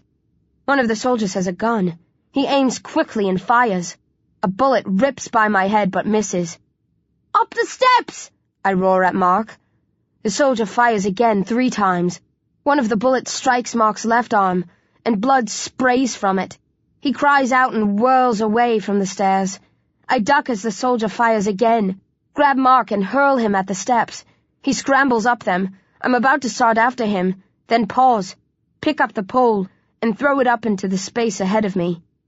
A bullet hits the flesh on my back where my heart used to be. If I was whole, it would open up a nasty wound. But because I'm more whole than whole in that part of my body, it only nicks a flap of skin and shoots on through the cavity and out the other side. I hurry after Mark and pull the steps up behind me, locking them into place. The humans scream beneath us and the soldier fires a stream of bullets into the ceiling, either trying to hit us or smash the lock. I don't hang around to find out. Pushing Mark ahead of me, I scurry after the others. We're in a corridor, not an attic, lit dimly by soft red lights. The dimness is a relief after the brightness of the complex. I hadn't realized how much the glare of the lights hurt. We shuffle along, nobody saying anything. The corridor angles upwards. then turns back on itself and keeps rising. The noises of the complex fade the farther on we push. I feel real hope for the first time. The nurse was leading the soldiers to this place and seemed desperate to reach it. Because it's a way out? Not the main exit, but a secret escape route for those of a certain rank? The corridor snakes around several times before the floor levels out, and we step through into a large square room. There are doorways in the middle of all 4 walls. 2 are open, like ours, leading to corridors like the one we've stepped out of. A metal door stands in the 4th. It's like no other door that we've seen in the complex. Taller, wider, more impressive. "That must be it!" Peter whoops, racing towards the door. "The exit!" Kathy gasps, then spins toward me. "Do you still have the eye? You didn't drop it, did you? Tell me you didn't." I hold up my hand and widen my fingers, letting her see the eye. "Yes!" she shouts. I grin and push past, giving her a sharp dig with my elbow to pay her back for pushing me aside earlier. Kathy doesn't care. She only has eyes for the door. Gokin presses Dr. Cerberus's fingers to the panel and it beeps. Tiberius and Peter shut their mouths as if to hold their breath, both forgetting that they can't actually breathe. I step forward and hold up the eye. A camera scans it. There's an agonizing pause in which I convince myself that it isn't going to work, that I've shaken the eye around too much, dislodged something vital inside. Then, beep! Everyone cheers as if I'd just scored the winning goal in a cup final. The cheers stop when the system beeps again, and a touchscreen calculator flashes up on the panel where Gokin scanned in the dead doctor's fingerprints. There's a short message just below it. "Please enter 6-digit authorization code." We stare at the message, then at each other. I clear my throat. "This is where someone says that they're a hacker and they can crack this bastard in 5 minutes flat." Nobody says a word. Damn. I sigh, sinking to my haunches. In that case, I guess we just rot here and turn into rabid, brain-munching revivids. 22. Tiberius starts keying in random numbers. Every time he completes a string of 6 figures, the screen beeps and clears itself, prompting him to try again. "It's pointless," Mark says glumly. "There's no way you're going to key in the exact 6 numbers by accident." "Shut up," Tiberius snarls, staying focused on the screen. "Maybe it's a simple code, 6 zeros or 9s, just to stop any zombies from getting through." Mark makes a face but says nothing. He sits beside me and tugs at the material around the wound left by the bullet. Blood is oozing out of the hole. The smell of it tickles my nostrils, and for some reason, I find myself licking my lips. I look more closely and realize Mark's blood is different than mine. It's not congealed. It doesn't stop flowing within a couple of seconds. It's red and pure, just like... "What's that smell?" Gokin asks, crinkling his nose. "Me," I say too loudly, lurching to my feet and tugging at the flesh around the hole where my heart should be. "I was shot. I'm bleeding. It'll pass in a—" "No," Gokin silences me. "This is different, isn't it? It smells like human blood. But it can't be. We're alone. Where's it coming from, eh?" The others are sniffing the air, too. Even Tiberius, who isn't looking at the screen anymore. I try to think of a way to distract them before they make the same logical leap that I have. Before I can, Peter shushes everyone. "Quiet!" he snaps. "I can hear something." "Don't be stupid," I tell him. "You're imagining things. It's just—" "Shut the hell up!" he roars, then squints suspiciously. "That noise, it's like a drum beat, only softer." It's silent in this room. Not like anywhere else in the complex, where there was always the rumbling thunder of machinery to contend with. You wouldn't hear a pin drop, but you can hear a lot of soft sounds that were masked in Zom HQ and the corridors, especially if your ears are as sharp as ours. Noises like a gentle burp, a soft sneeze, someone's stomach rumbling, or a heartbeat. The Zom heads start to turn, nostrils flaring, eyes glassy, ears cocked, locking in on the source of the smell and noise. I shuffle my feet to distract them, and start to tell them again that they're imagining things, terrified of what will happen when they figure it out. "There!" Kathy yells, leaping across the room. I try to stop her, but she bowls me aside, the excitement of the discovery lending her an extra burst of strength. Mark gapes at her as she shoves him back against the wall. "What the hell are you doing?" he roars, as she hooks her finger bones into the bandages around his chest and stomach, the fabric of his clothes, the padded vest beneath. I scramble after her, but Peter grabs the back of my neck and forces me down. His eyes are bright, and he's staring fixedly at Kathy. "Leave me alone," Mark yelps, struggling feebly. "Get off of me, you nutcase! You'll expose my burns!" Kathy ignores him and keeps on ripping. Tiberius starts to close in, eyes like a shark's, lips pulling back over his teeth, fingers opening and closing. "Please!" Mark shrieks, starting to panic now. "The doctor said I'd fall apart if I didn't stay wrapped up. Please, Kathy, don't do this, please!" Kathy ignores him and slices through the last of the covering. Mark clutches for the bandages as they fall away and reveal his flesh. Then he catches sight of himself and stops, frowning, one step behind everybody else. "I don't understand," he whispers, poking at his stomach with a gloved finger. His skin is pale from being under wraps for so long, but there are no burn marks. His flesh is pure. "Your gloves," Peter says in a choked voice, pushing himself off me, transfixed by the sight of Mark's flesh. "Take them off."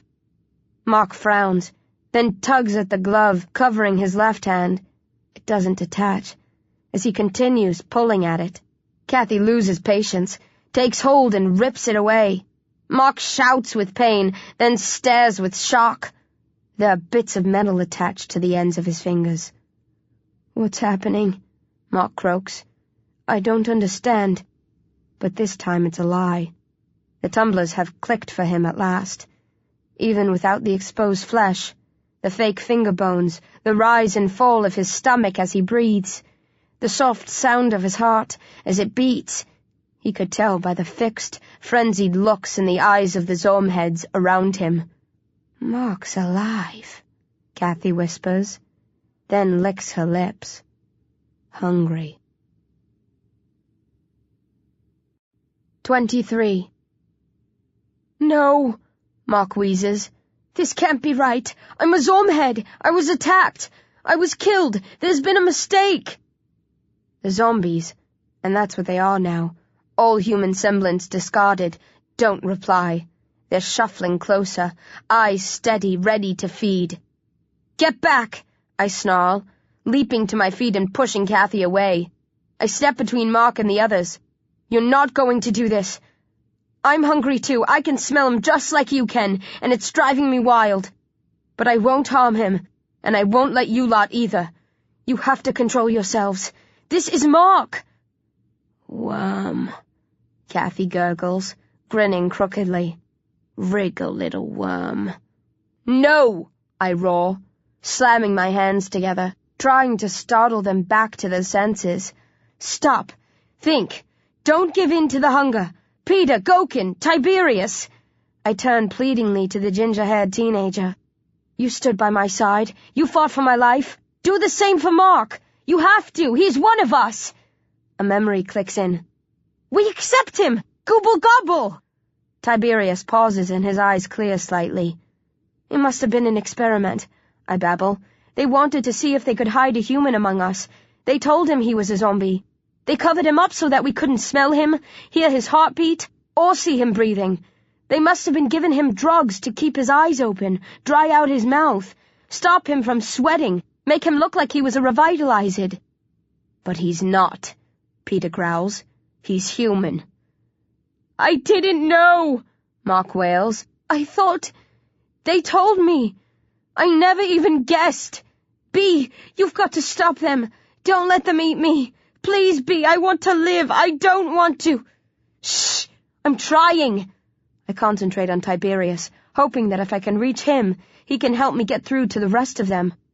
"All right, He's not a proper Zom-head, but he's still one of us. He's been living alongside you guys for months. You can't turn on him as if he doesn't mean anything to you." "Worm," Kathy leers again, reaching out for the trembling boy. I slap her hands away. "I know you don't respect him.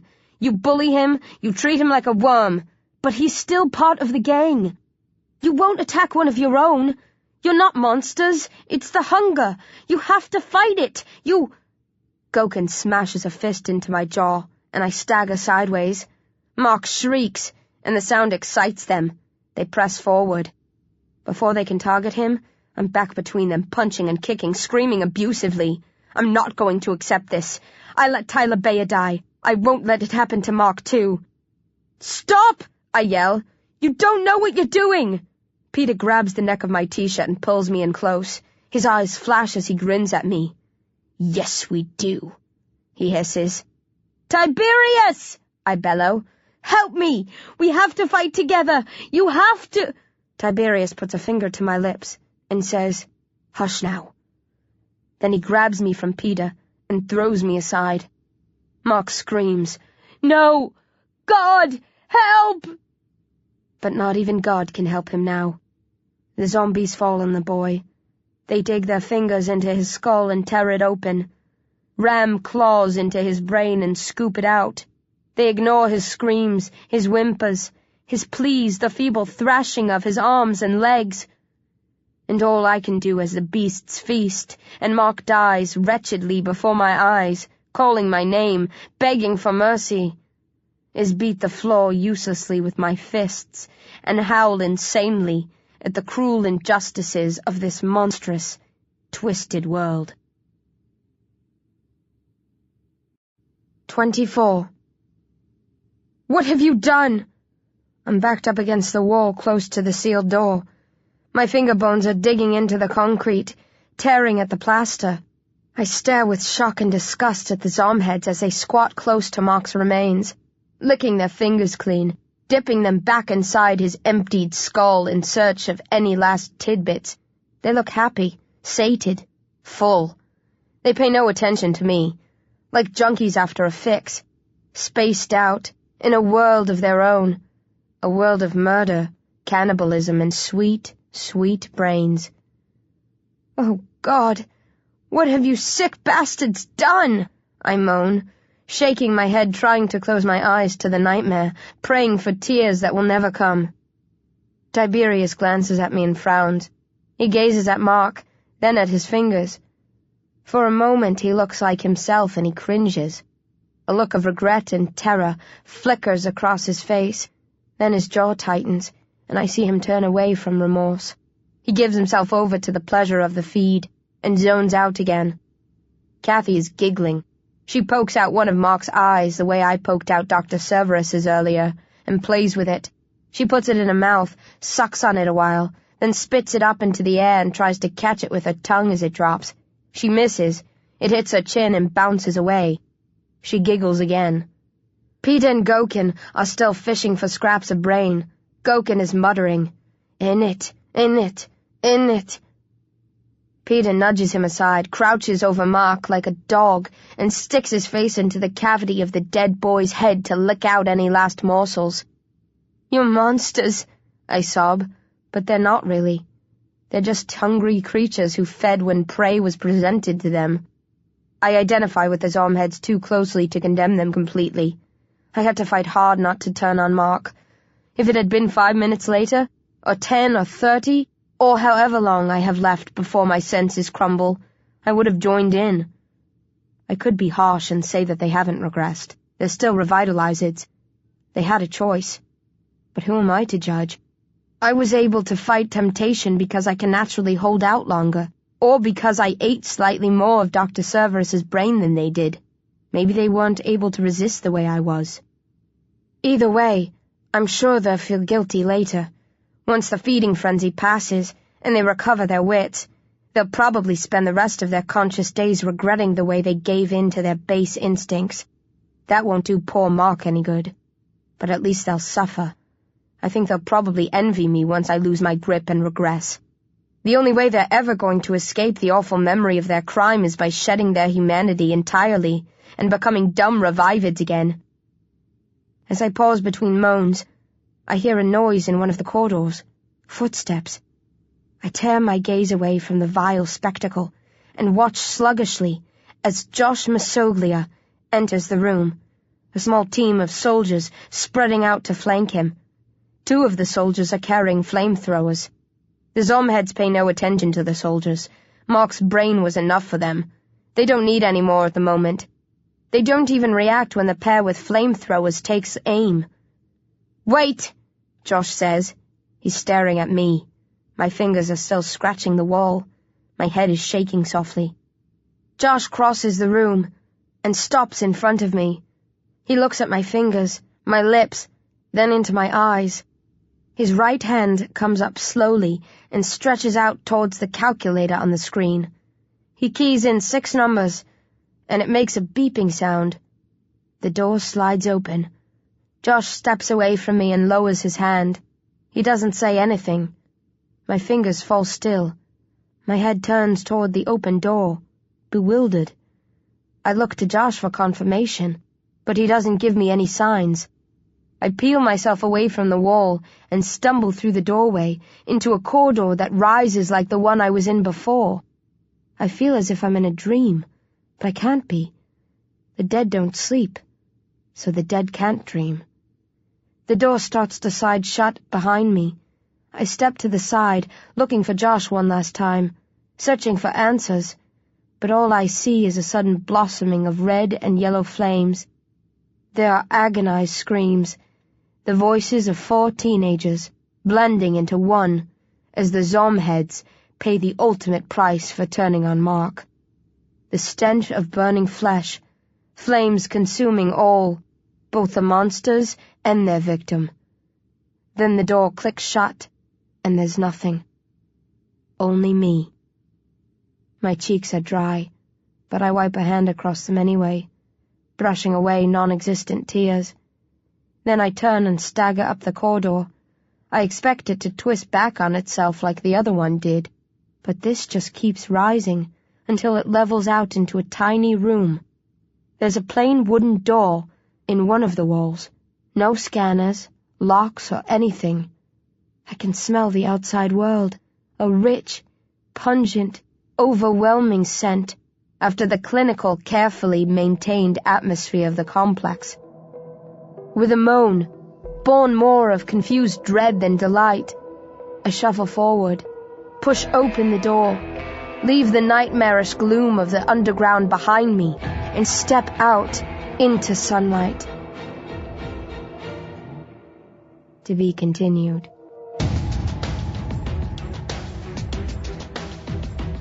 This has been a Hachette audio production of Zom-B Underground.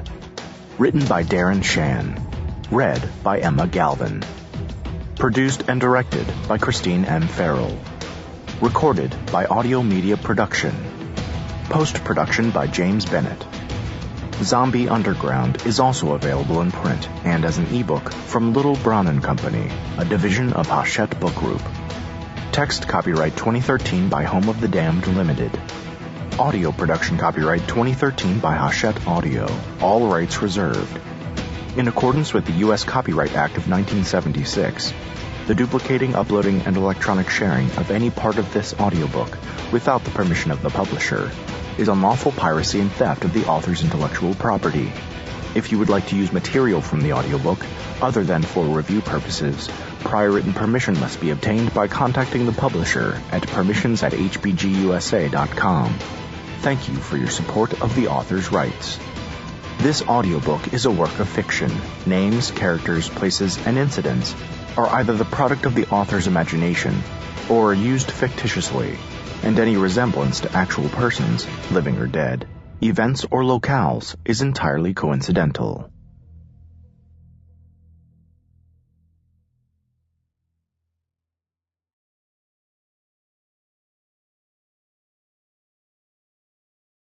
Audible hopes you have enjoyed this program.